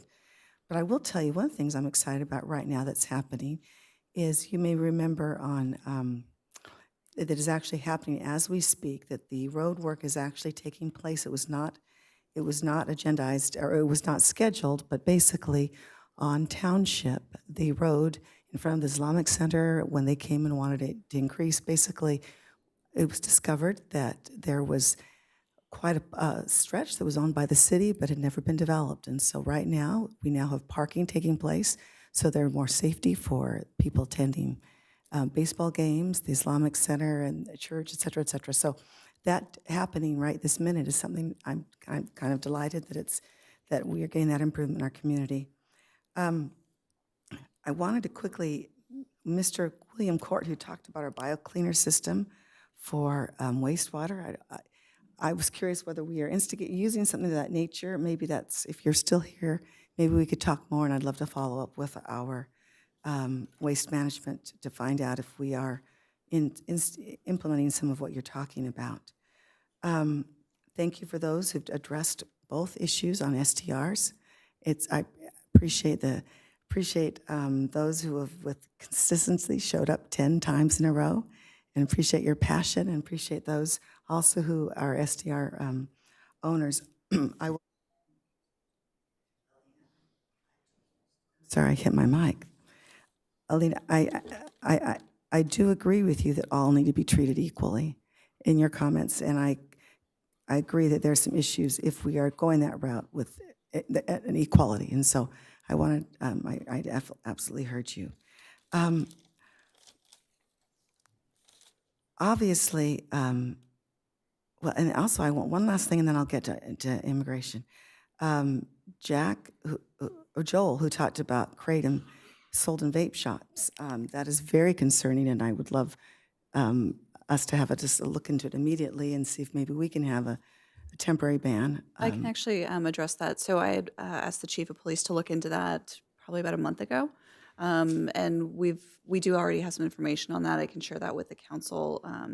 What we are finding, though, is that the issue here is not nearly as severe as it is in other communities.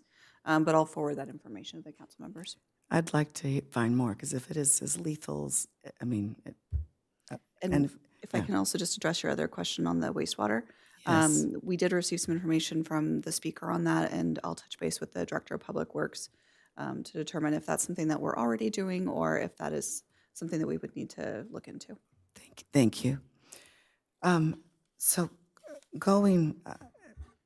addressing the conversation about immigration, I appreciated the presentation that we had this evening. There were some things that I learned.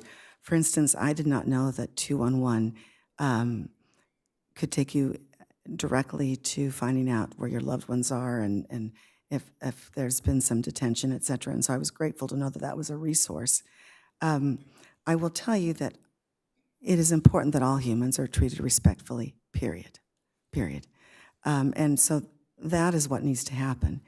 And if there's something that we can do to make that happen, then I'm all for it. Because I think sanctity of human life is important, but so is obeying laws as well, of course. And so I appreciate the ideas that have been shared, the conversation that we had, and I think that there is more that can be done. So we'll continue in that conversation. So I just wanted to, again, thank you for all of your comments this evening. And I will stop talking with my voice for now. So thank you. Thank you. All right, thank you. Somebody addressed the situation with the young girl from Sinaloa Middle School at the last meeting, and I just wanted to let you know that I reached out to Jake Finch. She's the PIO for the school district, and they reached out and worked with the parent on that one, and so hopefully they got things taken care of for that young lady. Mr. Shaw, we have a 4th of July committee. That's something you wanted, so we did it, right? I have at least one thing on my list. All right, and the new bicycle plan is a little bit, see, 2 things. All right, thank you. And on the more serious note on the immigration, yes, Mr. Hurst, I think we'll be happy to meet with you again and see where we can go from that. I can't say exactly what, but I'm open to discussion as well. I know the city manager is too. We would like to support our community, and I'm glad that we were able to do a presentation from both the interface on the 211 and also from the police department. I think explaining where the police, what they can and cannot do is helpful for everybody in our community. And again, I know the big thing has been in order to protect our community, people need to be comfortable coming and speaking to the police or reporting, a problem. So hopefully that is something that we can continue to work on and work together on that. So those are my comments. So thank you all for being here. We really appreciate it. We are listening. We really are. Government works slow. I will tell you that. You know that, right? But we'll get there, and we'll do what we can to help everyone in our community. So thank you.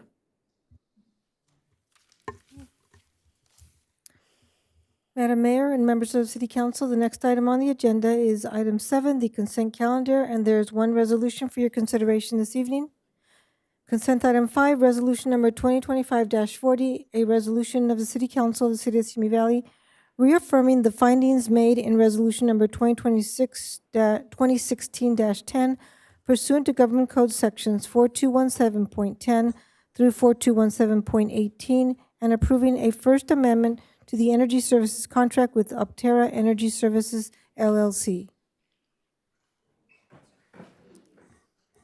Councilmember Litster, Mayor Pro Tem Litster. It's all right. It is official tonight. It's so, official yeah. tonight? Okay, thank you. I will say that I'm fine. I don't need any changes, but just a quick correction to item 2. I noticed that my name was inadvertently left off of the Youth Council Advisory Committee. So if it could be included in that list, I would appreciate that, and that was it. But other than that, I'm willing to certainly move passage of all 5 items. We'll make that change. Thank you. Second. Thank you. Call for the vote.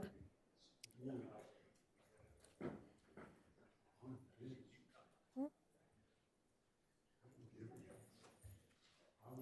it's not wanting to work now. Let's try it again. There we go.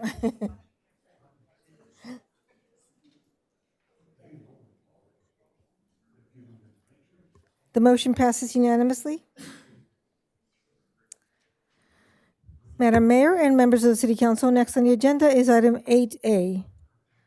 Adopt a joint resolution approving the memorandum of agreement with the Service Employees International Union, Local 721, and approve a supplemental budget request. The reading of the resolution is as follows. Resolution number 2025-39/WWD-302, a joint resolution of the City Council of the City of Simi Valley and the Board of Directors of Ventura County Waterworks District Number 8, amending the memorandum of agreement between the City of Simi Valley and the Services Employees International Union Local 721, and repealing Resolution Number 2023-16 and previous resolutions to the extent that they are in conflict herewith. And Assistant City Manager Luis Garibay and Senior Human Resources Analyst Shannon Nash are here to present this item.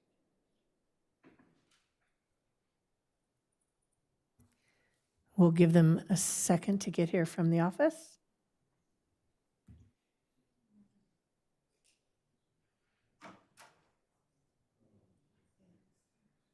And if I might just quickly add one more public comment, because I sense that Mr. Douglas Lipsky is very unhappy that we didn't specifically address his concern. I want him to know that certainly I'm willing to talk with you further about what we can do for cleanup, and I know, I understand. Speaking about the cleanup of Simi Valley. This is wrong. And Sorry. Mr. Lipsky, I'm sorry. Mr. Lipsky, you need to please be quiet. You're in a meeting. I have not spoken. I've been Mr. Lipsky, please, you need to be quiet. I know, officer. Thank you. Please be quiet. I'm going to have a meeting with the city manager tomorrow. Mr. Lipsky, would you like to step out, or are you going to be quiet? Thank you. Thank you.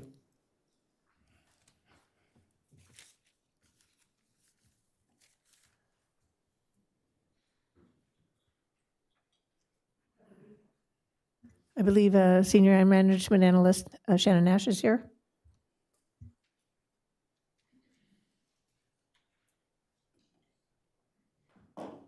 And Assistant City Manager Luis Garibay.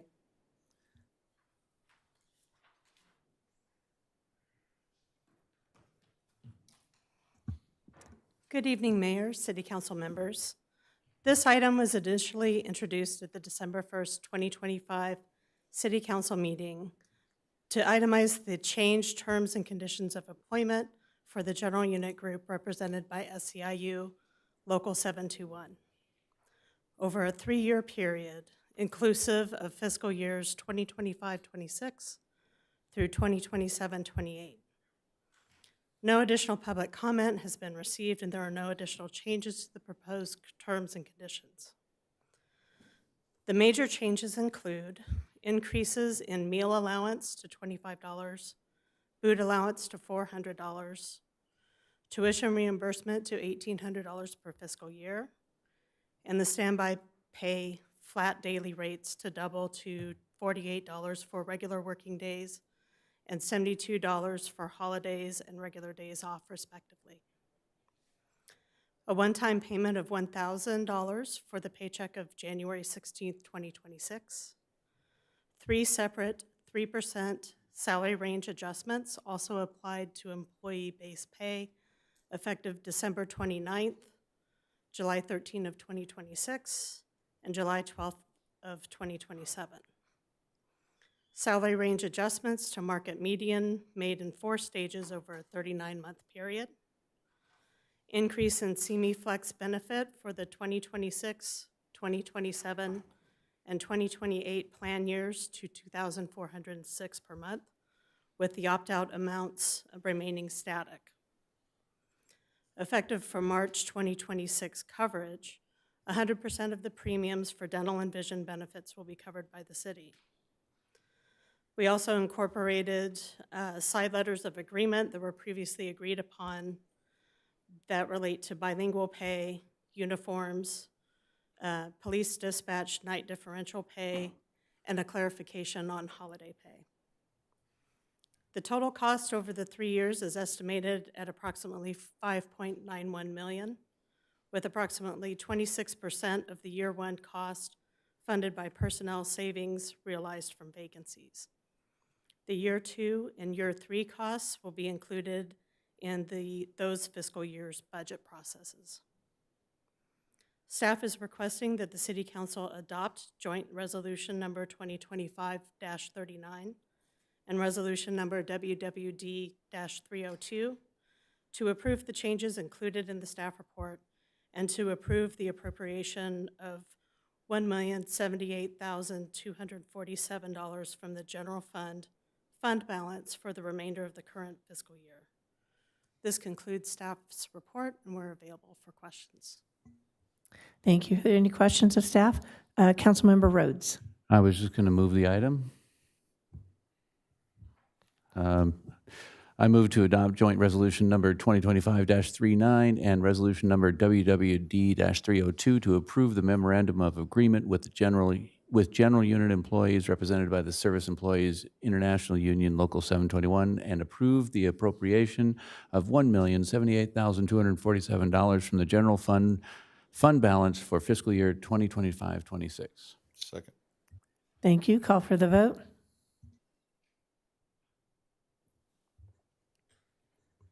The motion passes unanimously.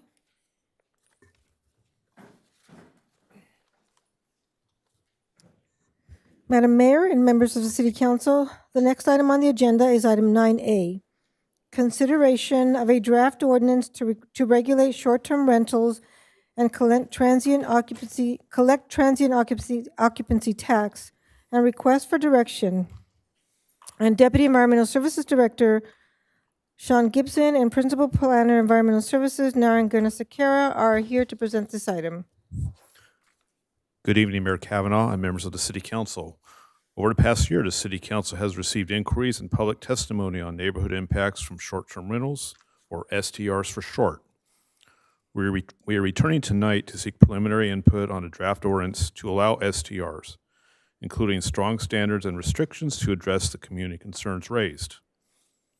Tonight's meeting is to gather feedback and the draft standards on whether to consider other specific standards or changes.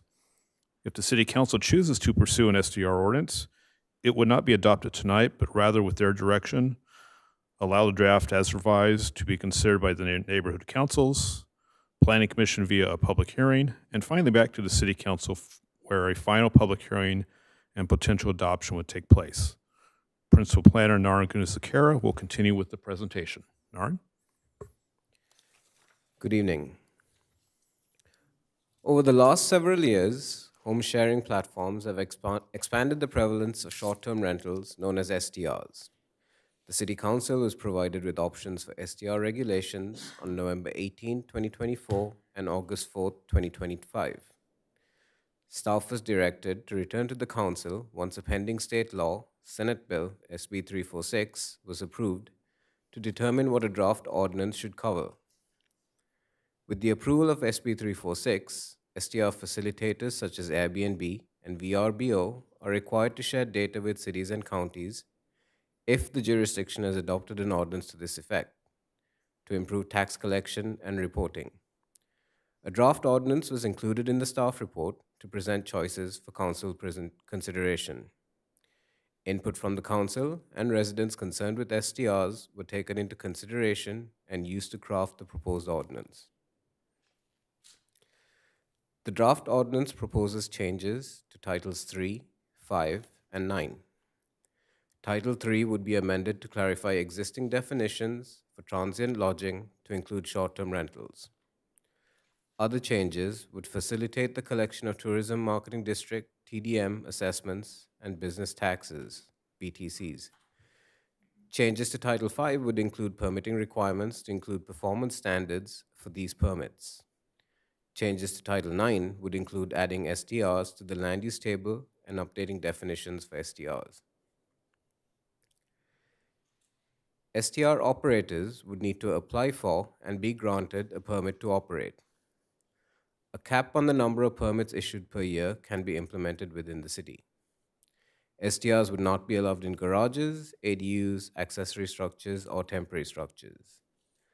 Permits would be valid for the calendar year and would need to be renewed every year. The approval of an application would require fulfilling a range of requirements, including maintaining liability insurance, HOA approval if applicable, payment of permit fees, and provision of nuisance response plans. The applicant would need to adhere to reporting requirements to ensure the collection of TOT revenues and performance standards to ensure the use does not become a nuisance to the public. These performance standards would require an approved nuisance response plan to be followed, a contact list of up to 3 people available 24/7 to respond to complaints would be mailed out to property owners within 200 feet of the STR. The operator has 30 minutes to respond and remedy the complaint, otherwise the complainant may escalate the issue to the city. The renters would need to adhere to the city's Good Neighbor Guidelines, which would need to be posted in the STR.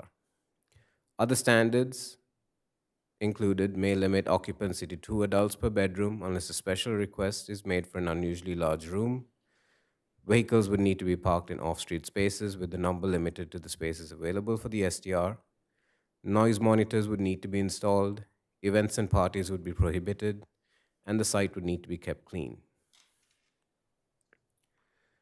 The ordinance includes options for enforcing fines for violations of these standards. The fines proposed are in line with current state law as shown here. It should be noted that administrative citations would be an easier tool to penalize STR violations than the current enforcement practices available to staff. Outside vendors may also be required to enforce TOT compliance. Staff is requesting council direction on the final provisions for an STR ordinance. This includes the items shown on the slide, which cover whether to take the ordinance to neighborhood councils and the Planning Commission for community input, preparing a fee study for STR permits, establishing STR-specific fines, and utilizing consultant services or external vendors for STR monitoring and TOT collection. It should be noted that STR violations often happen outside of normal working hours and on the weekend. Therefore, direction will be needed on whether the police department or code enforcement would handle these complaints and budget accordingly. The process of preparing and implementing an ordinance can take from 8 to 12 months. Implementing the ordinance will have costs associated with staff and city attorney time, outside consultants, and other factors. A budget request will be brought back with the ordinance. It is recommended that the council provide policy direction on the proposed ordinance, including the collection of TOT, business taxes, TMD assessments, establishment of service fees and fines, authorization to use consulting service for tracking STRs and tax collection, and receiving input from the neighborhood councils and planning commission. Alternative actions may also be taken as determined by the council. This concludes staff's presentation, and we are available for questions.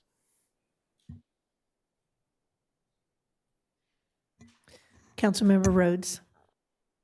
You let me go first, okay. Thank you for the presentation. We've been looking forward to this, and when we got the draft in our packets, I devoured it, and I think we have taken the first great leap towards getting a responsible ordinance put together. So thank you for that. And some of us have already, Sean, we met and discussed some of the things. I want to ask some of those same questions out loud so that we think about considering them, so that neighborhood councils and STR advocates, as well as detractors, can also be thinking about these.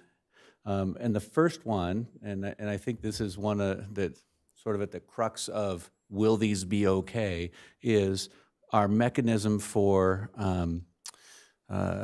adherence to policies, our fine structure and that sort of thing.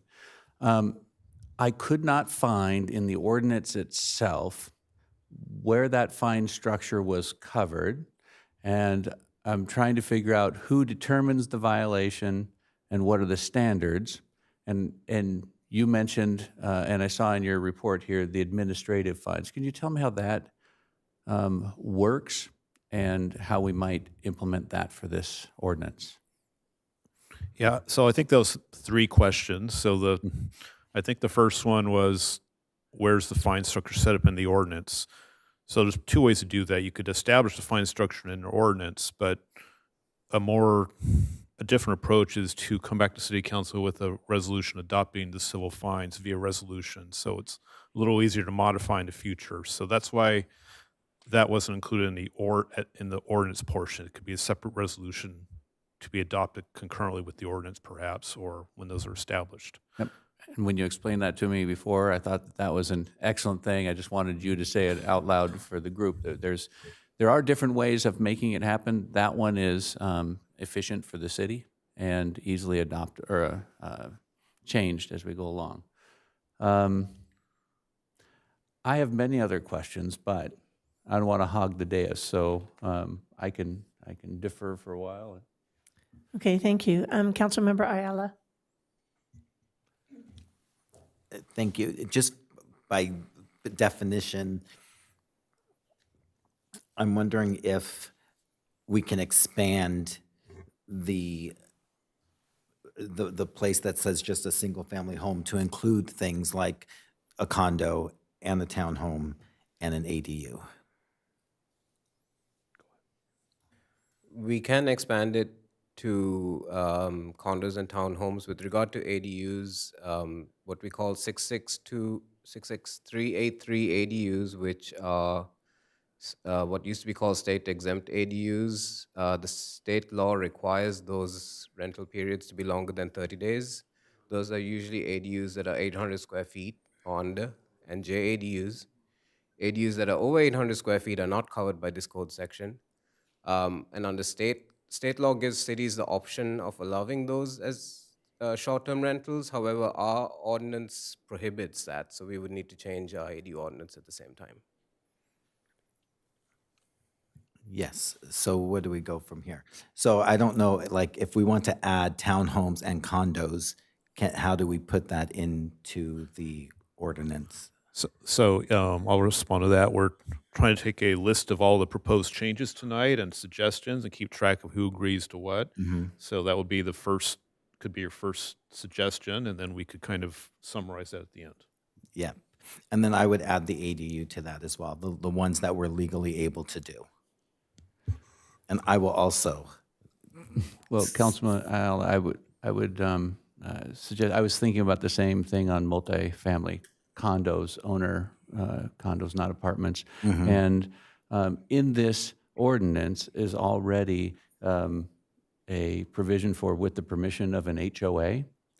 I think that if we allowed them in multifamily dwellings like condos and not apartments, that there will be an HOA in place, and if they were to decide that they didn't want that in their condo complex, then they could have that ability to say no. So we can allow it, but then knowing that the HOA may say no. Correct. Yeah, understood.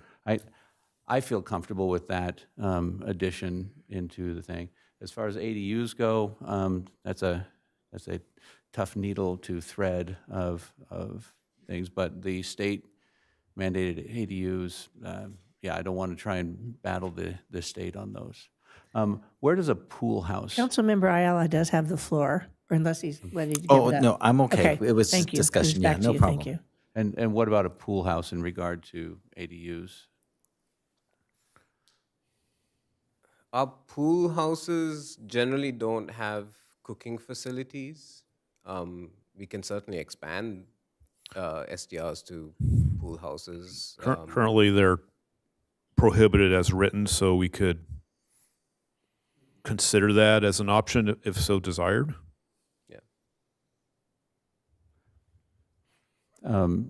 If they were a full living unit, then I would. It would need to meet building code for conditioned livable space. Right. So that's And really that's what I was going to say. the crux It of the just has to matter. meet the definition of what an ADU is if we're going to classify it as that. Yeah, I think the foundational principle, right, that you're getting at is it has to be a permitted. A permitted habitable space. It needs to be conditioned. You can't, for example, you can't have a shed and have somebody, STRing in that. All right. So for reference, there's, I would say, dozens of permitted guest houses in the city that are not ADUs, and maybe a fewer dozen pool houses. So if you want to expand it to those types of permitted structures that the city acknowledges having building permits, that could be a suggestion. Okay, and one more question, and then I know we're going to do this cycle through. For the permit fees, someone had mentioned, one of the speakers, about it may be too expensive, so forth. Could we do a tiered permit fee based upon what they are actually using the STR for? Like if it's a ADU versus a single-family home, something like that, where it's various rates? I think the goal of the fee that we charge is what it costs the city to provide that service. So there's a factor there when we present the fee study, which will also come back for a city council consideration. The city council may want to decide if they want to theoretically subsidize a fee to a lower tier, maybe like a hosted versus non-hosted, or a bedroom versus the entire house. So there's those options are available, at least from my standpoint. We'll check out all the legal ramifications of that, but certainly I heard that comment earlier today. Okay, I will come back around after the other council members get a chance to ask. Thank you. Councilmember Litster. So I would actually, obviously, the discussion that I'm hearing right now is ways to tweak this potential ordinance. I know the question that's placed is, do we want the ordinance to start with, or say no? And my sense is that there is tremendous value in having an ordinance that protects our community. It was interesting to me, in conversation with someone, I actually went to see if I could rent something in areas that were outlawed, such as Moore Park and Ojai, and sure enough, I found that I could go online, and so simply outlining something does not necessarily mean you won't have that in your community. And so I just wanted to first start with that conversation.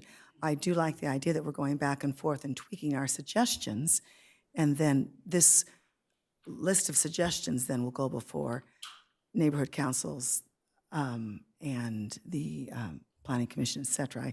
I think that personally is a good way to pursue this. I would actually like to go to something I was concerned about, but that Elaine also referenced, the fairness issue in terms of who, if we're going to have STRs, who has that option. And what I'm hearing is that we should extend it to condo and townhome owners, which I would concur with. When I read through and saw the referencing of the HOAs, and I was actually surprised to see that page 20 of our report suggested that maybe there needed to be an HOA approval letter required. I actually thought, as I read that was overreach, and that if the HOAs want to civilly pursue a problem, they should do so from their side, but that we should not be deciding whether or not we're going to allow something because an HOA has maybe be opposed to it. I think we would, in my mind, I would strike that from our list, that we would approve based on all of the merits, and then if HOA has governance that says, no, you can't have it, then the HOA would need to take action directly with their client. And I was going to say that's right. So there's two ways to do it. Some entities actually require that you bring in a letter from the HOA, because if the HOA says no, then the city doesn't have to go through the resources of essentially processing. But you're absolutely right. Another way to do it is to say the city is just going to approve across the board, and then if the HOA has its own CC&Rs, which preclude it, they can tell the member, regardless of what the city has said, there are prohibitions in the CC&Rs which you signed up to, and therefore you're precluded from having a short-term vacation rental in this residence area. And that would be my preference. And then if someone, then they can battle out with their HOA and say, wait a minute, I think we need to change our CC&Rs because et cetera, et cetera. But anyway, that was something I would like considered, again, for the equality issue. I had questions. I'll ask one more and then we'll go around, because I do have I think I wrote more questions and discussion on this topic than I have on many, just because in essence, we're creating something brand new. I had a little bit of concern in terms of tax collection. I understand transit occupancy taxes, business licensing taxes, et cetera. I was a little concerned as I read what would be required if we wanted to include them in our tourist, what's the term, that tourism marketing district, the TMD. The most we could collect is 2%, but my recollection from when we went through that process informing the district, et cetera, is that basically they each get a vote. They have to be involved in saying yea or nay that they would approve that being in that district. And then once they get a vote, they're part of that meeting, that assembly that meets. And I don't know how that would apply to STR owners, but I think that seems almost. Mr. Garibay is going to address Mr. this. Garibay wants to You've address done a this. little bit of So research on this go for the to report. And so I guess my initial gut is to say, let's not touch that and just, and let the hotels get all the glory in terms of our marketing. But then, anyway, go ahead and address that, Luis, please. Not as tall as I thought I was. Okay. So yes, there is a process that the Tourism Management District would need to go through. We did reach out prior to bringing the item to make sure that that was something that they wanted to pursue, and I did speak with Anthony. His sentiment was we want to include the 2% and want them included as part of the process. So when the management district plan would have to be amended, yes, they would also have to have an opportunity to promote the STRs alongside with the hotel. Their participation is based on a fractional percentage of what they contribute towards the TOT. So today, the hotels that provide the most TOT and the assessment towards have a larger weight than those that don't. And that's how it's distributed. So yes, they would have a say. Likely, and again, I can't speak for the Visit CME, but they would have to have some representation on the board to represent the short-term rentals. Would they have to vote on whether or not they want to be included? For instance, when the district was set up, we needed a majority, and so of the hotels, the first time around, 4 of the 5 said yes, and so we went forward with the district. The next time around, 5 years later, we got a consensus. All 5 said yes, and we'll do it for 10 years. So it was that kind of a process. Is there a similar process for would we contact all licensed STRs and say, okay, do you want to be included or not?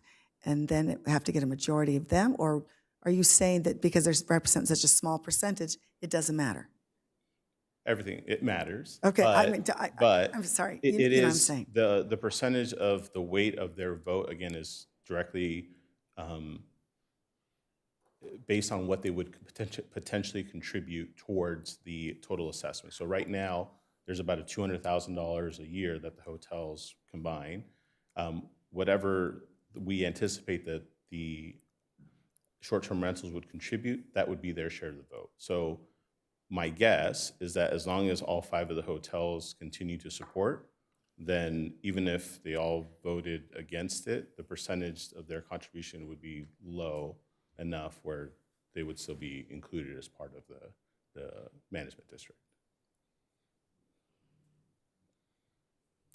Okay. And I'm hearing you. I'm not quite 100% understanding you, but I'm hearing you. So help me explain this a little bit better. So if let's say right now the hotels contribute the $200,000 a year between the 5, let's say the total contribution for the assessment goes up to $205,000 or $210,000. They would all get a vote, but it's going to be a fraction. So you're saying if the STR contribution reined in at $10,000, for instance, they would get whatever that is, Whatever the 0.5%, whatever our percentage is. Okay. Because it's a self-assessment. So again, those that are contributing towards the assessment are the ones that have a say in what's going to be done. And But the net result, and let me understand that the benefits, though, of being part of that district is that they are referenced every time we do the tourism. They do promotions, so they. Other agencies, the other areas handle them differently. This isn't. Sure. We aren't the first ones that would potentially do this. What'll happen is that they would have a presence, like let's say on the website. So there would be a separate tab that says, hey, if you're not interested in a hotel, looking for a short-term rental, here's links to where you can find that information. The website was going to have their information and an opportunity to promote those short-term renters as well. Again, are they going to get full-page ads and like publications? Again, the idea behind the tourism management, the Visit CME program, is to promote Simi Valley as a whole and those hotels. So again, it's a broader marketing approach to drive people here and then giving them options on where they would stay potentially. I hear that. I guess I'm just feeling like STRs are important, or could be, but not what will drive people, I don't know, for that small amount of 2%. I'm not sure that, personally, that I think that that is something that we need to pursue and go with, because I'm not convinced. And again, we- that's why we reached Right. out ahead of time to make sure, because Are there other tourism districts who include STRs? Yes. There are, okay. and again, it's just, there's areas that they're more prominent, like Palm Springs. I would expect they would be in Where they again, it's tourism-driven communities more likely. And I'll also say, add one further thing, is that the language of the boundary section in your tourism district code already says that it includes all lodging businesses. And so, Oh, okay. as it stands, that's there. It just doesn't specifically mention short-term rentals. and Got so it. This one clarifies. Interesting, okay. Would it be up to the tourism group, the TMD, to decide whether to include short-term rentals? So what would happen, yes, so what would happen is concurrently, as this moves forward, they would move forward, much like they came to you a few years ago, 2 years ago, and said, hey, we are modifying the management district plan to clarify that short-term rentals were going to be included and will also be assessed. It would still come to you, you'd have 2 different votes, a public hearing, that same process would come forward. And then they would have the voting, the opportunity for everyone to re-vote on the district plan, and then they would wait out the percentages of what the support Right, is. because I don't think the financial aspect is going to make that much of a difference No. compared to what the hotels put in already. So I sit on that board, so So, Yeah. so if the hotel said, no, we really don't want the STRs mentioned, they have or Yes. included, they have a larger vote to have that. If Right. Got it. if the group as a Got whole it. says, hey, we Understand. don't want, it's not worth it, then that would be, Okay. that would come from them, though. so we could collect the TOT on separately. Right, TOT is without totally having to worry different. about that. And that's one of the That's what I thought. recommendations from staff, regardless, is TOT separate, we would still Right. collect that. And then the assessment district would be up on Visit CME. All right, thank you. Okay. So I do have other you still questions, have but more? let's keep cycling through when we come back. Okay, Councilmember Rhodes, do you have something? Yeah, let's continue that conversation on collection. So I saw in the staff report that there was a suggestion that we might need an outside consultant to monitor whether we're actually collecting and people are actually complying with this ordinance and paying in their taxes. That's different than the outside vendor that we use to currently collect business taxes, right? That would be someone over and above that, or it would be the same entity? Same vendor. Could be the same. Staff's recommending the same vendor. Same vendor, okay. When we first got a report on this and the anticipated increased cost for collection, is that same increased cost for collection anticipated with just using the same vendor, or is there? I'm under the impression that if we're collecting license fees, we're collecting license fees, and I don't know that there's a huge additional cost to that, but collecting taxes might be a different beast. So the recommended vendor is actually the least expensive of the vendors that staff looked at, and that is because we already have a contract, so we would be able to modify our contract with them instead of having to set up a new reporting structure, which we would have to do with the other vendors. So this would be the most cost-effective option to go with the current vendor that we have, because the setup to work with them would be minimal. And Sean, correct me if I'm missing anything. Yeah, there are certainly benefits to try to just amend the existing contract and use their existing function, because they do collect a TOT, so they would just add on the additional service charges to collect short-term rental TOT. Okay. Okay, so there is more management to be done to collect those taxes, because somebody has to do it, either internally or externally. We've got to keep track of it. So, okay, I get that. Same vendor.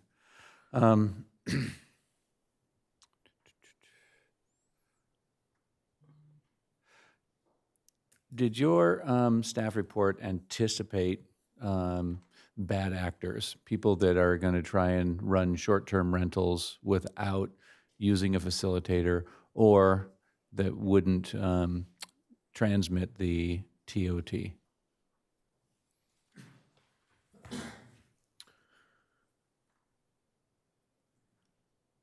I think the ordinance is neutral on that. It doesn't explicitly say bad actors, but there's.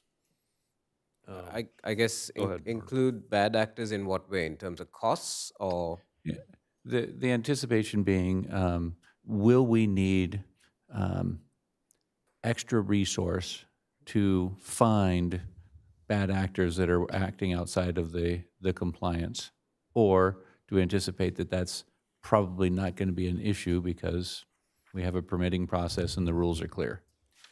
So this is actually addressed in the August 4th report. When we did the estimated revenues and costs with an SDR ordinance, we estimated the permit revenues based on 70 registered SDRs, and we assumed one extreme case of enforcement every 2 years. That's a case that includes the city attorney's work, and one moderate case with multiple attempts to bring an owner into compliance with involvement from code enforcement staff only. Okay. So we put together an estimate for that. It's all included in Table 4.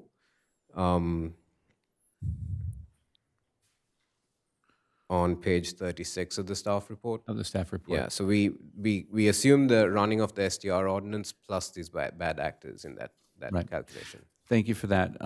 Yeah, I would emphasize now that we, in this ordinance, should not be doing anything to write in additional resources necessary to pursue that until it becomes a problem and we find out about it. So, and I didn't see it in there, which is great. And we just handle this as any other code enforcement compliance. I did want to point out one thing, just so everybody sort of understands. With the potential administrative or civil fines that you decide to do, in the ordinance as it's written, it also includes kind of criminal penalties. And so you do, staff will, I will say, at some point have to pick and choose, because you can't use one to sort of enforce the other. They are going to have to choose a path. And so, for instance, if you choose to go down the criminal path, you then can't also cite them administratively. And there is no recouping, just so you know, even if there is a fine in criminal court for any penalties, because the crime itself, under state law, comes with its own penalty structure, which can't be collected by the entity. That's collected by the courts in the state. Just to add on to that, the nuisance response plan does require 24/7 a contact from the SDR 24/7. So if there are complaints, somebody would need to pick up the phone for that. And code enforcement generally only works during working hours and does not work evenings and weekends. Does anybody else want to take that one? Because I had a question on that as well, but. We can rotate and come back. Okay, Councilmember Ayala. I will bring that up as part of this next list. I just want to add support to Councilmember Litzter's HOA idea, so that we don't have to play the middleman between HOAs and things that, like you said, they approve it, and if HOAs have an issue with it, they can deal with their own HOAs, and we don't have to get involved in that. I think that's a good idea. The second thing I would add or ask about is, I know that a person defined in here can be a business, such as an LLC. And so I'm wondering if we can limit an LLC to one STR, so that we don't have a business buying up multiple properties and renting them out just for their own. They'll just file an LLC for each address. Yes, but you weren't supposed to say that out loud. Sorry. Yeah. I deal with it. It's There in the will be banking all the bad. time. There That's will how be. come I know. There will be bad actors, but I think if we at least put it in the ordinance, and some people will see it and follow the rule. So I think that would be something to add. The third one, to Councilmember Rhodes, this may be what you have been thinking, but if not, when you recycle around, it was the nuisance response plan, yes? I'm thinking that, right, the way it's written today is if I have to, me as the neighbor, has to call the person, correct? And say, hello, neighbor, your renters are not behaving. Is that correct? That is correct, but our phone still works here at the city too, if they're afraid to. Yeah, I just think that's probably the better way to do it. Like even today, sorry, if my neighbor has noise or whatever, or a party, I think people want to remain anonymous in terms of who's reporting the incident. Otherwise, I think we have neighbor on neighbor problems, which is probably a bigger problem that we don't want to have. And so I think we may want to think about that the contact would be, if you call code enforcement, let's say, they have the list of the 3 people they need to call, and they call and say, hey, we wouldn't say, we received a complaint from Mayor Kavanaugh. It would be, we received a complaint and blah, blah, blah, right? It'd be more anonymous. And I will say, that's a tricky thing to sort of write into an ordinance when you're dealing with this for a couple of reasons. I'll just the anonymity first. If a person gives their name and this is going to go administratively, for instance, under the PRA, you can't keep that name anonymous. So we'd have to have specific identifiable likelihood of criminal prosecution in order to be able to keep some things anonymous. And even then, they probably will likely be able to get the name if it goes to an actual prosecution, because they get to sort of defend themselves. The second thing is, I would agree, if they don't give the name, the appropriate way to probably do it is to have city staff go out. But city staff, a lot of times, because I work with this in multiple different cities, the neighbors probably are in the best position to see things and to notice them and to be witnesses in cases. And so by the time sometimes staff gets there, they may not be witness to what it is. And you see this especially if it happens over the weekend, for instance, right?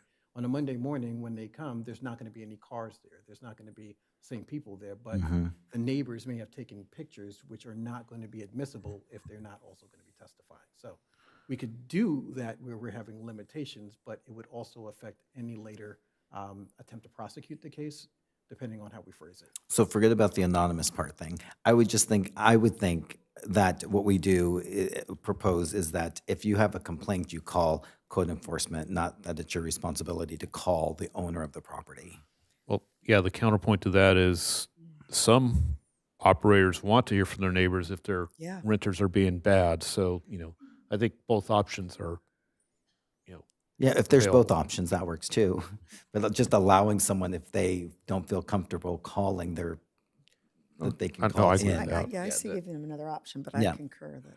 The nuisance response plan will have both options. So Okay. really, I mean, the good actors will want to crack down on their guests who are creating Great. disruption. So All right, we can keep moving round table. Can I stay on that topic for a second? Councilmember Rhodes. Thank you. On the, on this plan, if you own a home and you're going to stay there when your guest is there, or you're going to rent out a guest house, you may not have 3 24/7 contacts to do that. And our ordinance calls that there must be 3 on the list. I might make a suggestion that if it's a single owner, single unit, LLC or whatever, that we only require 1, but suggest 3. Because if the 1 doesn't respond, then we're going to get the call out and the fines will ensue. So it'd be smart to have 3, but putting 3 people on 24/7 notice might be onerous for a homeowner. I think it's set up to 3. yeah, it's no more than a total of 3 persons. So No you more- can have oh, 1, okay. you can have 2, you can have 1, 3. You just can't have 4. I read it wrong. Okay, perfect. I like that. Yeah, and I like the idea of sending out the notice with the radius around. I know that has the potential, and we should think about the other side of this, there might be some people who don't want short-term rentals in their neighborhood and just call incessantly, regardless of there being a problem, to harass the owners. And we need to anticipate what kind of recourse there is, or how are we going to deal with nuisance call-ins, and if there's a recourse for that. The city has existing policies to handle that matter.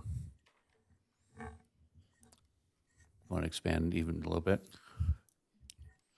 Well, Not really. And if you I don't really want want to expand, that's expand okay. because I don't deal with that on an everyday basis, but I've heard of situations where there's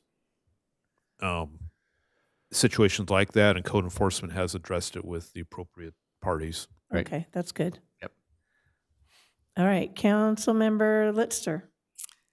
Thank you. I'd like to, actually, there's several things I'd like to ask about and address.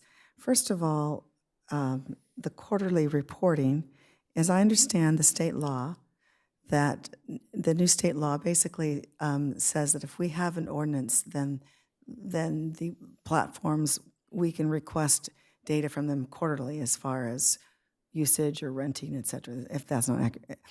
However, if we look what we are asking of the renter, or excuse me, of the owner, it's listed on page, let me see if I can get the right spot. Page 23 says that we're going to be asking for monthly reports of usage. And that seems a little onerous for the owner. I think it ought to match what I think it ought to be a quarterly report, just as we are getting a quarterly report from these VRBO or Airbnb. So I just think that would match in terms of requirements and keeping track, and that would also allow them to match up together. I did speak with our administrative services director, and I believe the TOT data is collected quarterly, so that could certainly be adjusted to just go along with a quarterly basis to make it less onerous. That would be my recommendation then. Okay. Thank you. Another question I had is with regards to notification. This kind of goes back to what Rocky and Joseph were just discussing. As I read through this ordinance, it looks like there are 2 times that we are asking the owners, or the potential owners, to basically notify neighbors within 200 feet. First, they have to notify, at least based on this ordinance, first they have to notify that they would like to have a short-term rental. So that's the first notification. And then they have to, assuming they get approved, then they have to notify them with this good neighbor report, or this is how you can register complaints, et cetera. I'm a little concerned that is, that might be asking quite a bit. First of all, they have to identify who's within 200 feet, the addresses, et cetera, how to notify them. I guess my questions are more, how is the city involved with that?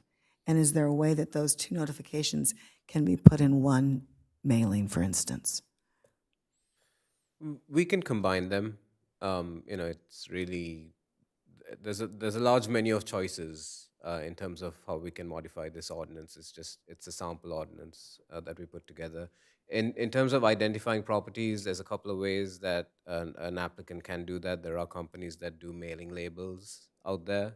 For a few hundred dollars, they'll do a set of mailing labels, own and occupants within a certain radius. They can also do a bit more legwork and do it for cheaper with the Ventura County Assessor's Office. So there's options for them.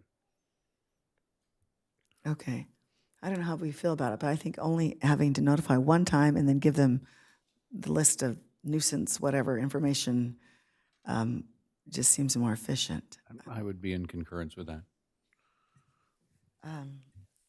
Okay. I think when we come back, or if we come back with an ordinance, we'll clean up that language. The first notification is whether or not an STR should be allowed this residence. We could eliminate that and just have the director determine that. And then the noticing would go out after approval saying, we got approved and here's our, what's it called? The nuisance response plan. This is being released. So when we start renting it out, this is how we got to abide. Okay, thank you for that. On page 23, it states that gatherings of non-guests are prohibited, and we could look at the language there. And I absolutely concur, we don't want parties taking place, period. We don't want party houses. I think that's very clear. At the same time, if someone wanted their family member to come over and have dinner with them and they're not a resident there, I don't want them to feel like they're breaking the law. Is there a way that we could put the verbiage in such a way that it says no partying, but just leave it at that? I don't know. We can tie it directly to our noise ordinance, so you could potentially have language like you cannot have a gathering where, you know, you're exceeding the noise ordinance, because that is anyway already in our code, and it's already something that we can enforce on. Of course, I don't want them getting close to that decibel level. I'm just. It's very subjective. I mean, unless somebody actually has a noise. I mean, meter out there, but I could say no, and I like the idea of no amplification outside music. that too. Yeah, I we mean, can add that as I would say that, but And I was going to say, you could, because I've thought about this too, you could add language that says no parties. The difficulty, or not difficulty, what we would have to do then is to define what party is. And so you could define party using noise, you could define it using certain types of gatherings, right? But all of that would probably have to be outlined rather than cite, unless you just want to do what Noreen suggested, which is cite to ordinances that we already have. Because anything under subjectively could be considered a party, and that would be the difficulty that staff would have trying to enforce it later on. got it. To that end, if staff looked at, Palm Desert had an interesting definition of parties and that sort of thing, and it expanded to say, hey, if you're having family gatherings up until this time and within the noise ordinance guidelines, then okay. And so I thought that was a pretty good writing. I don't know how legal it was or whether there are holes in it, but I thought that was a good example if we were looking for one. Yeah, because California doesn't designate a family member. So that could be controversial too. Yeah. But if you Agreed. tie it into something, that might be able to work. Right, okay, yeah. Well, I'd like to, Absolutely. are we still going around? Well, Well, And we come Joseph back. is next. Go ahead. Can we add, just so it's clear, that we also are talking about hosted, where the owner is living on site, into the ordinance, just so that people know we're talking about both. And then let's see. Is there a way that the listings of the STRs can be online so people can see that the addresses? Yes to both. We can add some clarifying language in the definition or within the ordinance about hosted STRs, and we can, whenever a permit is issued, we can have like a section on our website dedicated to STRs. I think Ventura City has something similar, and basically whenever a permit's issued, we just add that address on there. Mm-hmm. And then this is a small one, but important. Because, you know, in these things, some people have to be very explicitly told what they can and cannot do. Can we explicitly say no fireworks? Like, meaning fireworks is a complete, you lose your status, like you're out. I just think that's a big problem. Is it already there? It's a state law, so it's already. But maybe we can, yes, I know. So maybe people are coming from out of California. So can we add it as a requirement in the neighborhood, the good neighbor policy? I was going to say we can add it to the good neighbor policy. Yeah. All right. Those are my three for now. I started to say I don't have any other names. Councilmember Rhodes. Yeah. So just picking up on the good neighbor policy,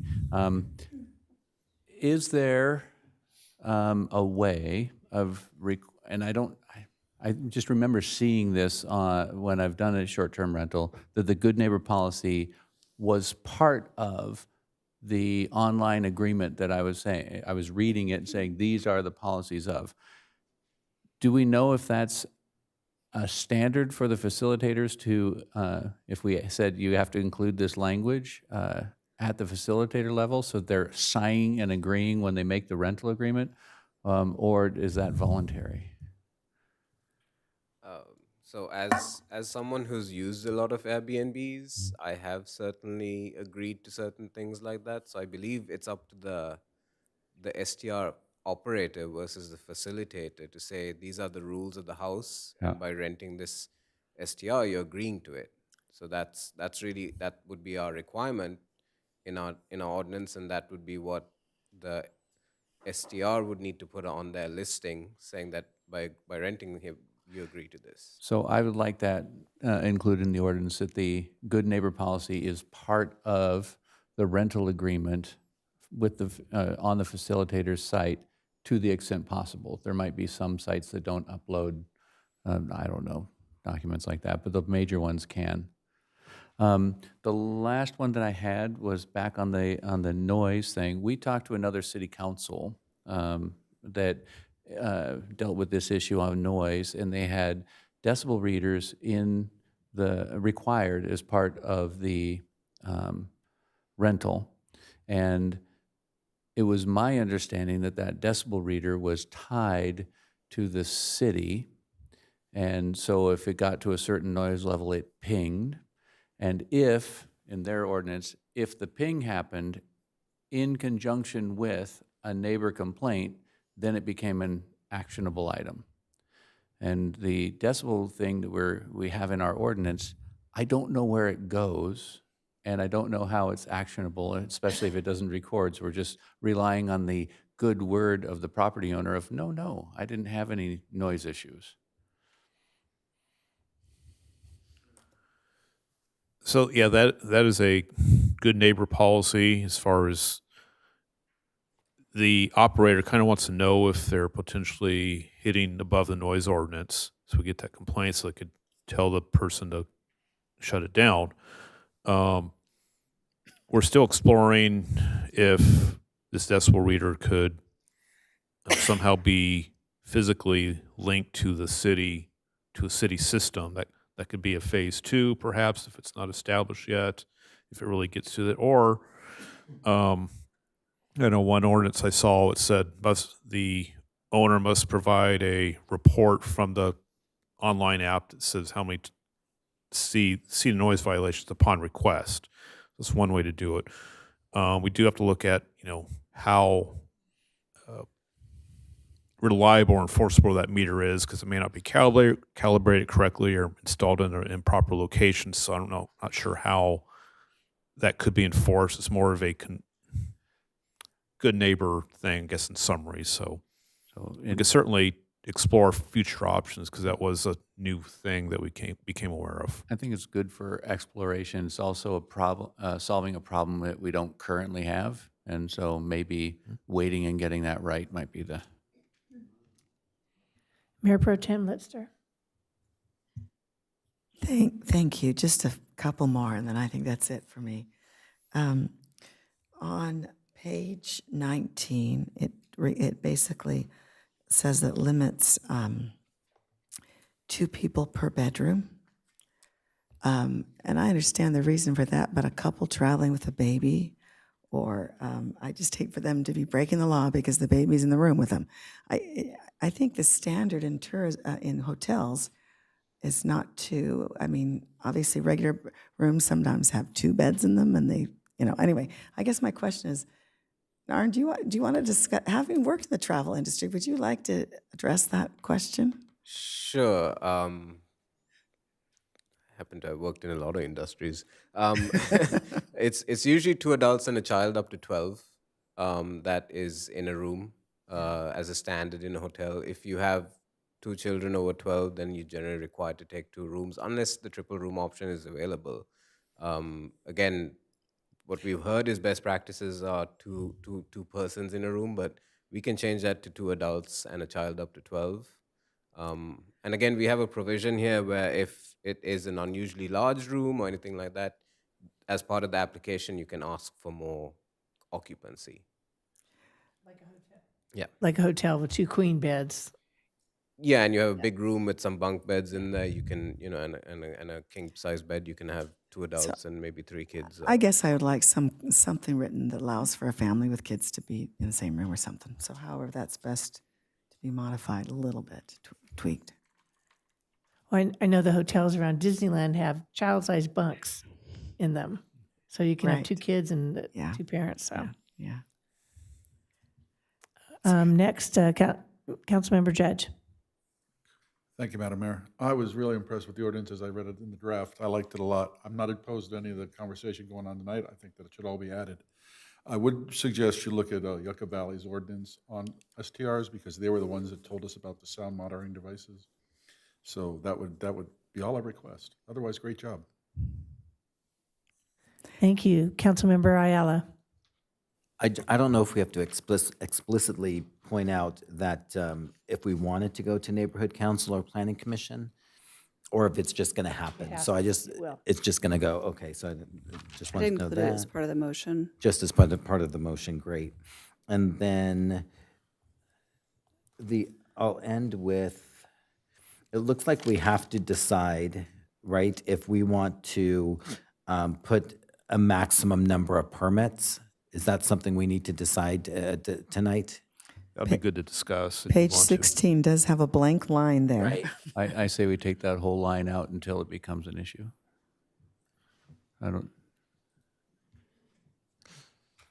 What if we had, how many do you think we have approximately now? When we spoke to a consultant in August, they said we have about 100. And what they said was usually in their experience, when you implement a permitting system, around 30% fallout. So we may potentially be calculated on 70 SDRs. Right, so if we did do a cap, couldn't we do it to like 150 or something? That's almost double. I would be agreeable with that. You could also say, if we reach that maximum, it would need to come back to the council to exceed. If it does, I don't think we'll hit there. I'm in the what's the problem we're trying to solve category. And 70 is not burdensome, 140 is probably not burdensome, depending on spacing. So let's deal with the problems as they arise in terms of density in a certain block radius or something, or number of condos in a building. But a arbitrary number of cap when we don't know what the situation is, I don't. Yeah, I like where you're going with that in terms of the density thing, and we can add that in or put a restriction in if it becomes an issue, because we will know where they're at based upon when they're turning in the application. And that would prevent a concentration that we could then control from a certain neighborhood. Well, it's also going to the neighborhood council, so we can pretty much ask them what their thoughts are, especially in this area. I think that might be even better. I did have a question for council, since we're talking about neighborhood council, and I know staff had wanted the direction, so I didn't want the night to go without us sort of addressing it. When it actually goes there, I know that there's going to be a draft ordinance. Is staff also going to be requesting consideration of the opposite, like what the neighborhood's feelings are on STVRs overall? Because I think that staff needs to know that too, so that, it's both of the considerations. That would be my understanding. Yeah. Yes, we want to know. Yeah. We want to know whether the neighborhood councils are in Yeah. favor, against, questions, concerns that they have. I think that's what you normally do when you present to the neighborhood councils, right? And then they bring it back to us with ayes and nays. Yeah, and then but I think comments. the city attorney's view is explicitly giving them options of saying, are you, not just what do you think of the ordinance, but do you think that the council should ban STRs, or should it approve an ordinance with, as they're doing it? Oh, Similar to what the motion was in our previous meeting, is that what you're saying? So that they can actually make a choice? Yes, that's what I assumed that we would be doing. Yes. Yeah. Go ahead. Oh, no, that's perfect, because I don't think that staff was clear as to whether we were just they were gonna be taking an ordinance to them, or whether it was gonna be that you were gonna be getting feedback overall. Got it. Thank you. And does that assume then that that's the same options for the planning commission? It could be, yes. The planning commission is a little bit different, though, because what planning commission is considering is the zoning portion of it. That's the reason why it has to go to planning commission. Just to be clear, for the neighborhood council consideration, the city council wants to ensure that the neighborhood councils are providing feedback if STRs are supported or not supported. And if supported, then they're providing feedback on a potential ordinance. Is that correct? That would be my thoughts. Yes, okay. Councilmember Litster, Mayor Pro Tem Litster. Keep forgetting. It'll be easier when I sit somewhere else. It's fine. It's totally fine. Actually, I think this discussion is good, and I actually, you just asked the last question I was going to. I just thought I would share anecdotally. I thought it was interesting when I served at the Little House on the Prairie this weekend. The gentleman I spoke with was sharing where he was staying, and he talked about how he was at a short-term rental here in Simi Valley, and how he was loving it, and so we were pressing him with questions because we knew this was coming before the dais, and so and someone from the chamber was there, and she and I together were asking questions. Why do you choose an SDR? Did you consider hotel? Why not? And basically, in his instance, he said, I travel with my wife. We like to have a kitchen. We like to stay for a few days and just make it feel like home. And then he was raving about this place he had found in Simi Valley that was off of Church Street. But it was just very interesting as he, and I think he was traveling here from Canada, but he was here for several days to attend this Little House on the Prairie event, and it was just very interesting. I thought that he was the one who volunteered before and once he volunteered, I thought, okay, I've got to ask some more questions. But so this is, I think, a very productive discussion. I think it's important if we go forward that we do have some regulations so that it does not infringe upon our neighborhoods and the enjoyment thereof of everyone's property. So anyway, I just wanted to throw that into this conversation. Any other comments, questions? I'm still amazed that people would come to Simi Valley for the Little House on the Prairie thing, but I think that maybe is a different I comment. had ladies from Wisconsin here. Absolutely. They came from Minnesota. They came from all over the country. I don't know how many Simi Valley residents attended, but there were some, there was some. Better yet. Well, the one lady said, well, it's 8 degrees where I live, so I'm happy to be here. But, and better yet, it was a 3-day event. They came from Wisconsin for 1 day just to go do the event, for not even a 3-day pass, 1 day, and they were going home. That's how much they enjoyed it. So You and me both. All right. Do I have a motion? we do a motion with all of the stuff that we just.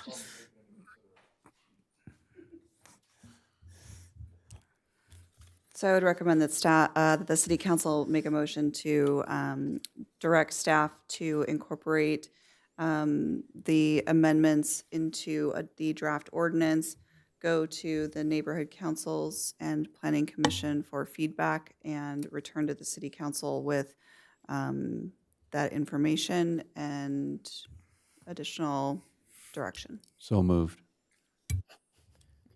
Do I have a second? Second. Thank you. Call for the vote.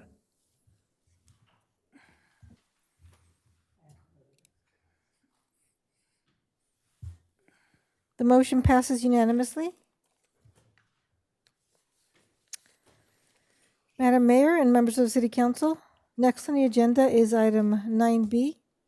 Adopt a resolution amending the compensation and other terms and conditions of the city manager's employment agreement. The reading of the resolution is as follows. Resolution number 2025-41, a resolution of City Council of the City of Simi Valley amending the compensation and other terms and conditions of employment for the position of city manager and deputy human resources director, Jennifer Gutierrez is here to present this item. Good evening, Mayor Kavanaugh and members of the City Council. On December 1st, 2025, the City Council during closed session discussed providing City Manager Samantha Argabright a merit salary increase based on the satisfactory annual performance evaluation she received on August 18, 2025. Therefore, it is recommended that the City Council adopt a resolution to amend the compensation and other terms and conditions of the City Manager's employment agreement to reflect the requested changes, and I am available for questions. Any questions for staff? Any comments from the dais? May I have a motion?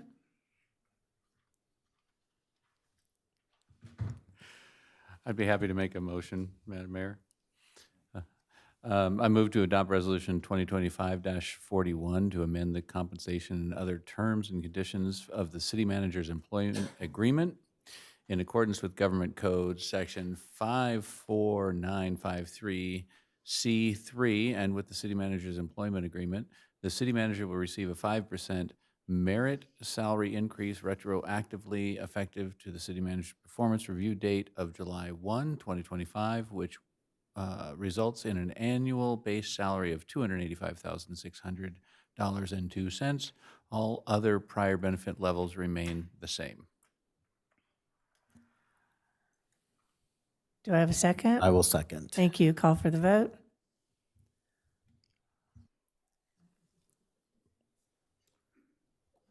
The motion passes unanimously. Thank you. Madam Mayor and members of the City Council, next on the agenda is item 9C, consideration of proposed revisions to the terms and conditions to the resolution for confidential designated employees. Assistant City Manager Lise Gerbay and Senior Human Resources Analyst Shannon Nash are presenting this item.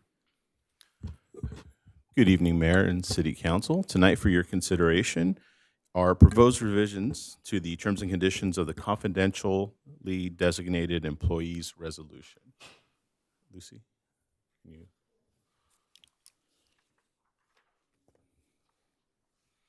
Perfect, thank you. In 2021, the council determined that it would separate out positions that are directly involved with the city's negotiating team to remove any perception of self-dealing. Those 7 positions included the city manager, assistant city manager, city attorney, administrative services director, deputy human services director, senior assistant city attorney, and the senior human resources analyst. Although currently our city attorney is a contracted out position, staff would recommend that we include them as a confidentially designated employee along with the senior assistant city attorney, which is currently vacant as well, just to keep everything consistent in case those positions ever change in the future. Next. The terms proposed for the confidential designated positions are identical to what the City Council approved on December 1st for the unrepresented management group. The term would be for a period of 2 years, starting January 1st, 2025, going through June 30th, 2027.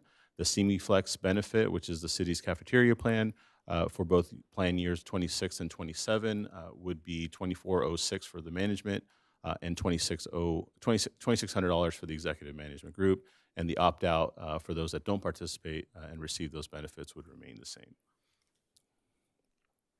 Year 1 would include a one-time payment of $1,000 effective the first pay period after final approval. There would also be a 3% salary adjustment that we applied to all employees in this category. In year 2, there would also be a 3% salary range increase, and in addition to eliminating the bottom 5% of all salary ranges would be eliminated. The total 2-year cost for these proposed changes would be $143,979. Approximately 26% of the year 1 cost would be covered through personnel savings realized from current vacancies. And then as part of the year 2, that discussion would be, or the cost would be incorporated as part of the 2026-2027 budget.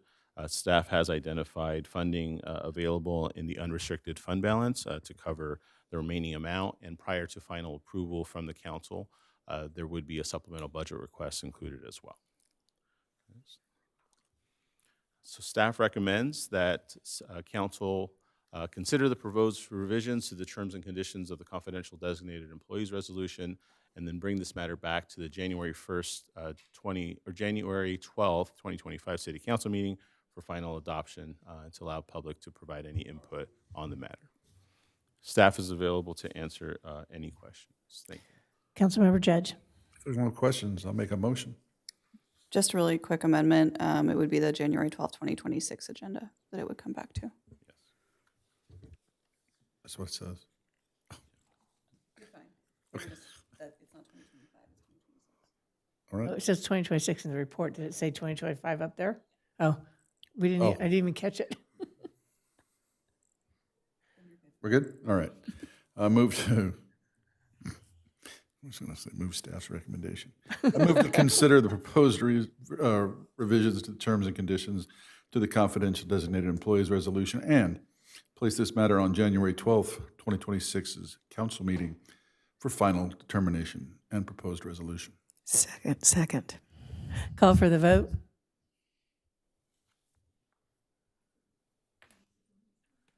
The motion passes unanimously.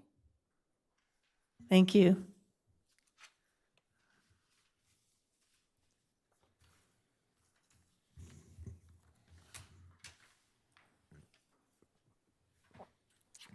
Madam Mayor and members of the City Council, next on the agenda is item 10A, City Council member reports. Thank you very much. I had to write down to make sure I do it in the right order now. Okay, Councilmember Ayala. Thank you. Wednesday, December 3rd, I attended the employee holiday lunch. Thank you for staff for putting that on. I just want to say I know the line was long, but I think it was a good thing because it allowed people to not just go get their food and go back. I think it actually let people to have some time off even in waiting in line, which I think was okay. Thursday, December 4th, I attended the Regional Defense Partnership meeting. We learned that following the shutdown, all the operations on our bases have returned to normal. All staffing levels have been returned to where they needed to be. Also on December 4th, I attended the Teacher of the Month and presented the certificate from the city to Mrs. Humphreys, kindergarten teacher at Vista. Also on December 4th, I attended the monthly meeting for the Hispanic Business Alliance. December 5th, community breakfast YMCA, couple of great inspirational speakers there. It was a very nice time. December 5th as well, the 13th annual of International Friendship Center Christmas celebration. And Mayor Kavanaugh, I did deliver the holiday message you had sent. They were very grateful for you to send that over. December 8th, the Ventura County Regional Energy Alliance is putting together an energy action plan for the county. So as part of my committee assignment, I was working with them to talk about what we are doing here in the city, everything from the cooling centers we have designated to the project we have with putting shelters over the bus stops, to even things like our transit on demand where people can get to the cooling centers. And that is all going to be part of a, sorry, oh my goodness, a larger Ventura County plan that they're putting together. December 9th, I attended the City of Thousand Oaks City Council reorganization. Councilmember Rhodes and I presented a certificate to outgoing Mayor David Newman. December 10th, I visited the Callegas Municipal Water District along with Mayor Pro Tem Litster.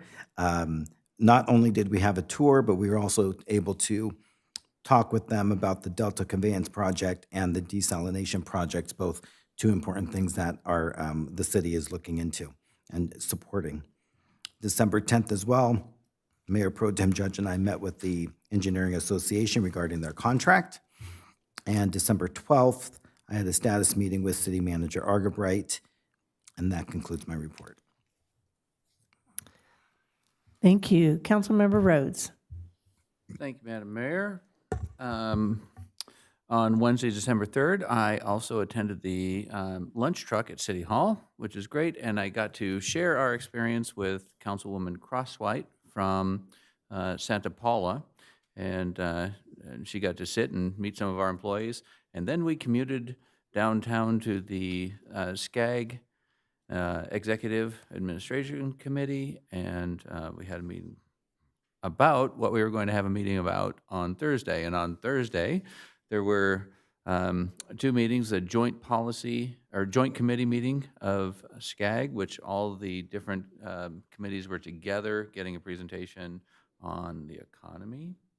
And then we had also our regional council meeting setting forth agenda items for the next year.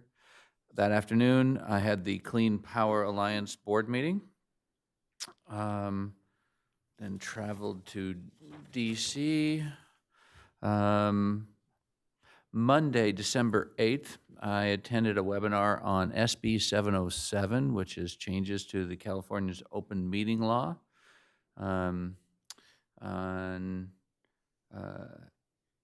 Also that day, I met with Steel Wave, our new owners of the mall, and we had some discussions about possibilities of what they're looking at up there. On Tuesday, December 9th, I attended with Councilman Ayala the City of Thousand Oaks reorganization meeting, and I think it was great having Simi Valley represented there. It showed the unity that we are going to need when we ever have to battle Sacramento. It would be nice to have all of our cities showing support for one another. On Thursday, December 11th, I was very excited about this event. It was a ribbon cutting at the equestrian facility over off of Sequoia. It's a facility that I brought my kids to prior to living in Simi Valley, and one of the reasons we moved out here is because of horse facilities, equestrian facilities like that one. So thank you to the Parks Department for prioritizing that, and thank you to the paint club that, Paint Horse Club that is being contracted to run and administer it. It's a great relationship between a nonprofit and a city entity, well, a park entity. And I can't wait to see how that thing is going to flourish. On Friday, December 12th, I attended the chamber breakfast. And today, there was something I can't even remember this morning. Hang on. Oh, that's what it was. Today, Councilman Judge and I, as well as City Manager Argerbright and Assistant City Manager Luis, we went to the Samaritan Center as the Homelessness Ad Hoc Committee and listened to a presentation on where they might see the future of interim and permanent supportive housing. And so we advanced the conversation today a little bit. And that is the end of my report. Thank you. Councilmember Judge. Thank you, Madam Mayor. On Wednesday, December 3rd, I attended the SCAG EAC meeting downtown Los Angeles.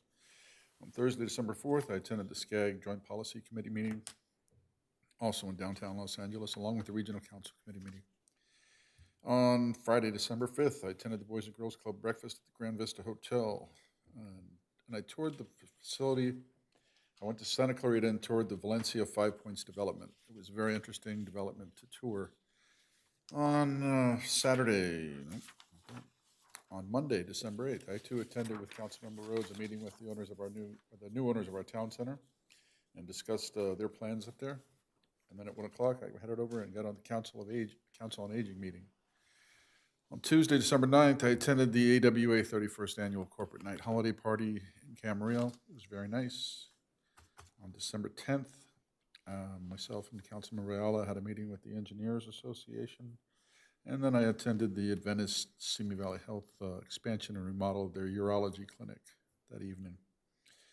On Friday, December 12th, I want to say my son, happy birthday, Nicholas. And I attended the chamber breakfast that day.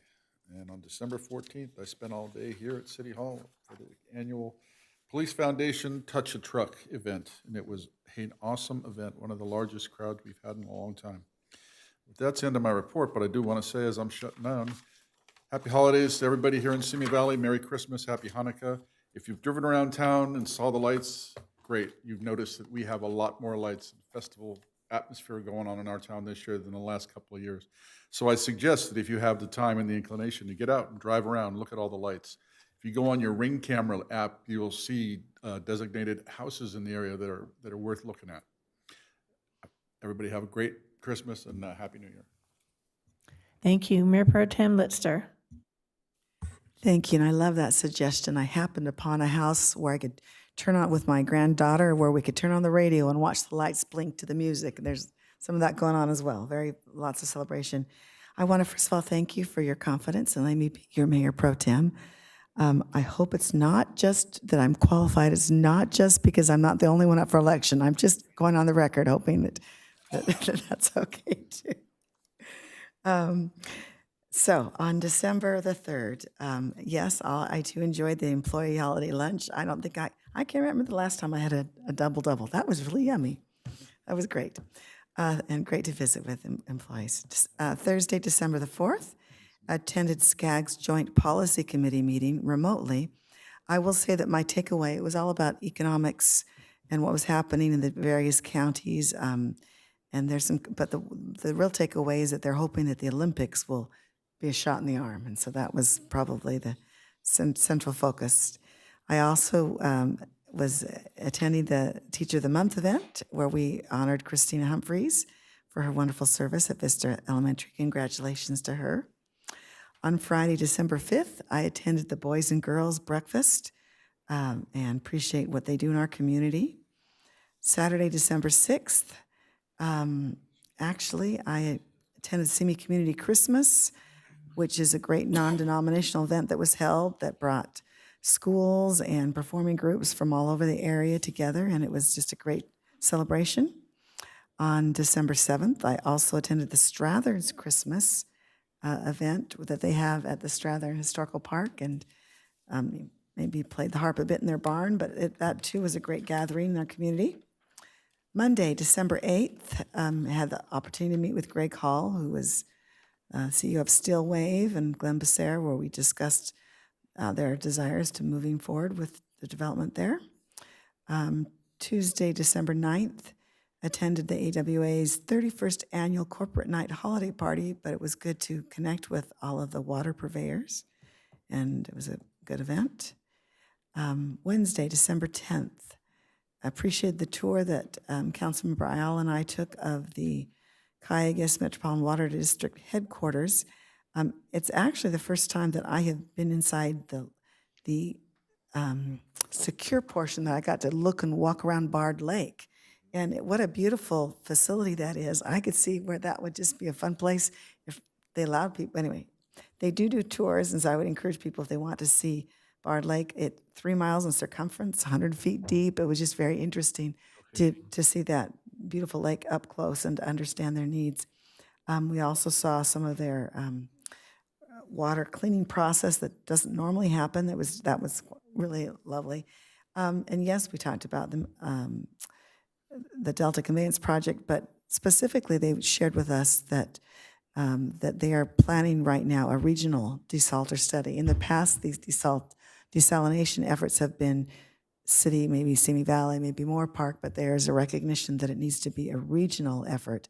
And so they, of course, want Simi Valley to be part of that, and there hopefully will come with some good information for us as we work on our water independence. December the 11th, also attended that Equestrian Center ribbon cutting with Councilmember Rhodes. I confess I had never been there, didn't know existed. In fact, I first drove the wrong direction, assuming it was up First Street, but what a beautiful jewel we have in our community. And Van, I couldn't wait to tell family about this beautiful place that I didn't know existed, that I will hopefully spend more time there. Friday, December 12th, as I mentioned previously, volunteered at the Strathern's Little House on the Prairie event that went on for 3 days. It really was fun to see people from all over the nation come because they love Little House on the Prairie. And even the people I was working with, they could spout the names of, anyway, just of everybody. I just was clear that people love it. In fact, I just have to share, there was one woman I met who was there. This was her present to herself. She's a mother of 5 children plus 2 foster babies, and somehow she got them all taken care of so she could have a day at the Strathern for Little House on the Prairie. It was just delightful. Saturday, December 13th, I conducted harp extravaganza. I just have to mention it. We had 27 harps all in one location in Burbank at the Huntington Hospital.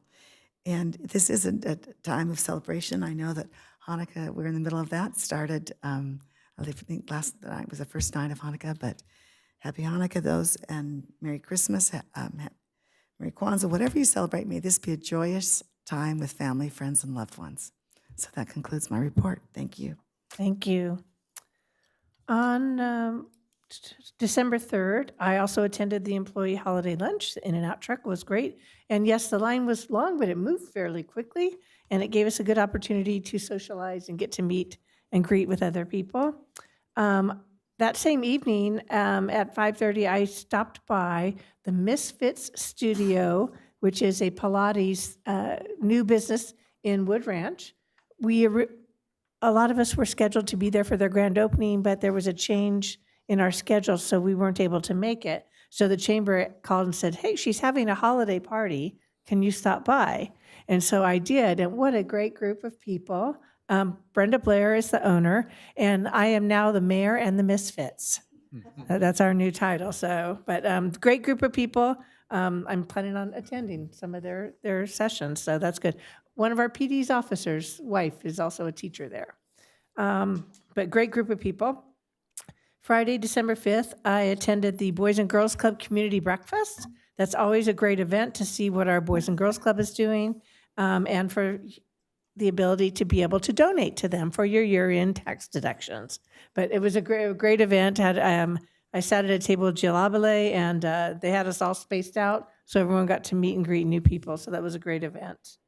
On December 10th, this isn't a city thing, but I have some high school girlfriends. You know, we're all still alive, but we occasionally get together, and 10 of us went to dinner at El Capitan, so supporting our local businesses, so that was a lot of fun. On December 11th, it was my daughter's birthday, and I'm going to say happy birthday, and it was her 40th. So I'm only 35, don't know how that happens, but so happy birthday to Anna and to Nicholas. Friday, December 12th, I also had a meeting with Steel Wave, a lunch meeting to go over where they're at and answer any questions I might have had. Saturday, December 13th, I also worked the Little House on the Prairie.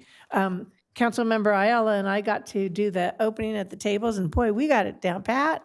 We were scanning and tagging and tipping and got to go. And then Isabella was a great help too. So it was a fun event, and like mentioned before, these people come from all over the world, and it's amazing. It's amazing. And Ma walked right by me, you know, and Dean Butler came up and talked to us for a minute. So if you're really into it, I loved it, but I'm not that into it. But a lot of people are. People came dressed in colonial outfits that they made. It was very interesting, but it's fun to see people that excited about something, you know, their own choices. Yesterday, I was able to visit the Police Foundation Touch a Truck, took my 2 grandsons, had a great time. It was a great event, thanks to the Police Foundation for that. Was able to bring some toys to donate. One of them was a ukulele, which my daughter said, donate it. Do not give it to the boys for Christmas. So I said, okay. Just as a last minute too, the Simi Town Center Store Association was also here this evening, along with the manager, and they just wanted to they weren't able to stay to speak, but they wanted to wish everyone a happy holidays. So keep them in mind. When you do your shopping, shop local.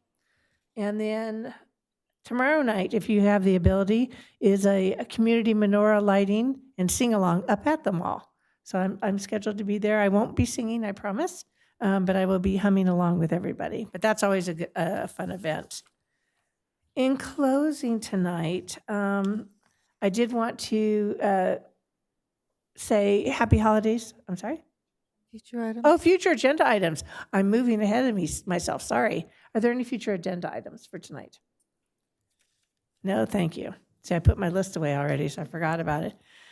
In closing tonight, first off, I want to say our thoughts and prayers are with the Bondi Beach victims and their families. Such a sad event to have happened over this past weekend, as well as the Brown University shooting. Was not a good weekend for things like that. So our thoughts and prayers are with all the victims, the families, and anyone affected by that. We're also going to be adjourning in memory of Phyllis Ray Benton. She's one of our senior center volunteers. So happy Hanukkah, Merry Christmas, Happy Kwanzaa, and happy holidays to everyone. Thank you.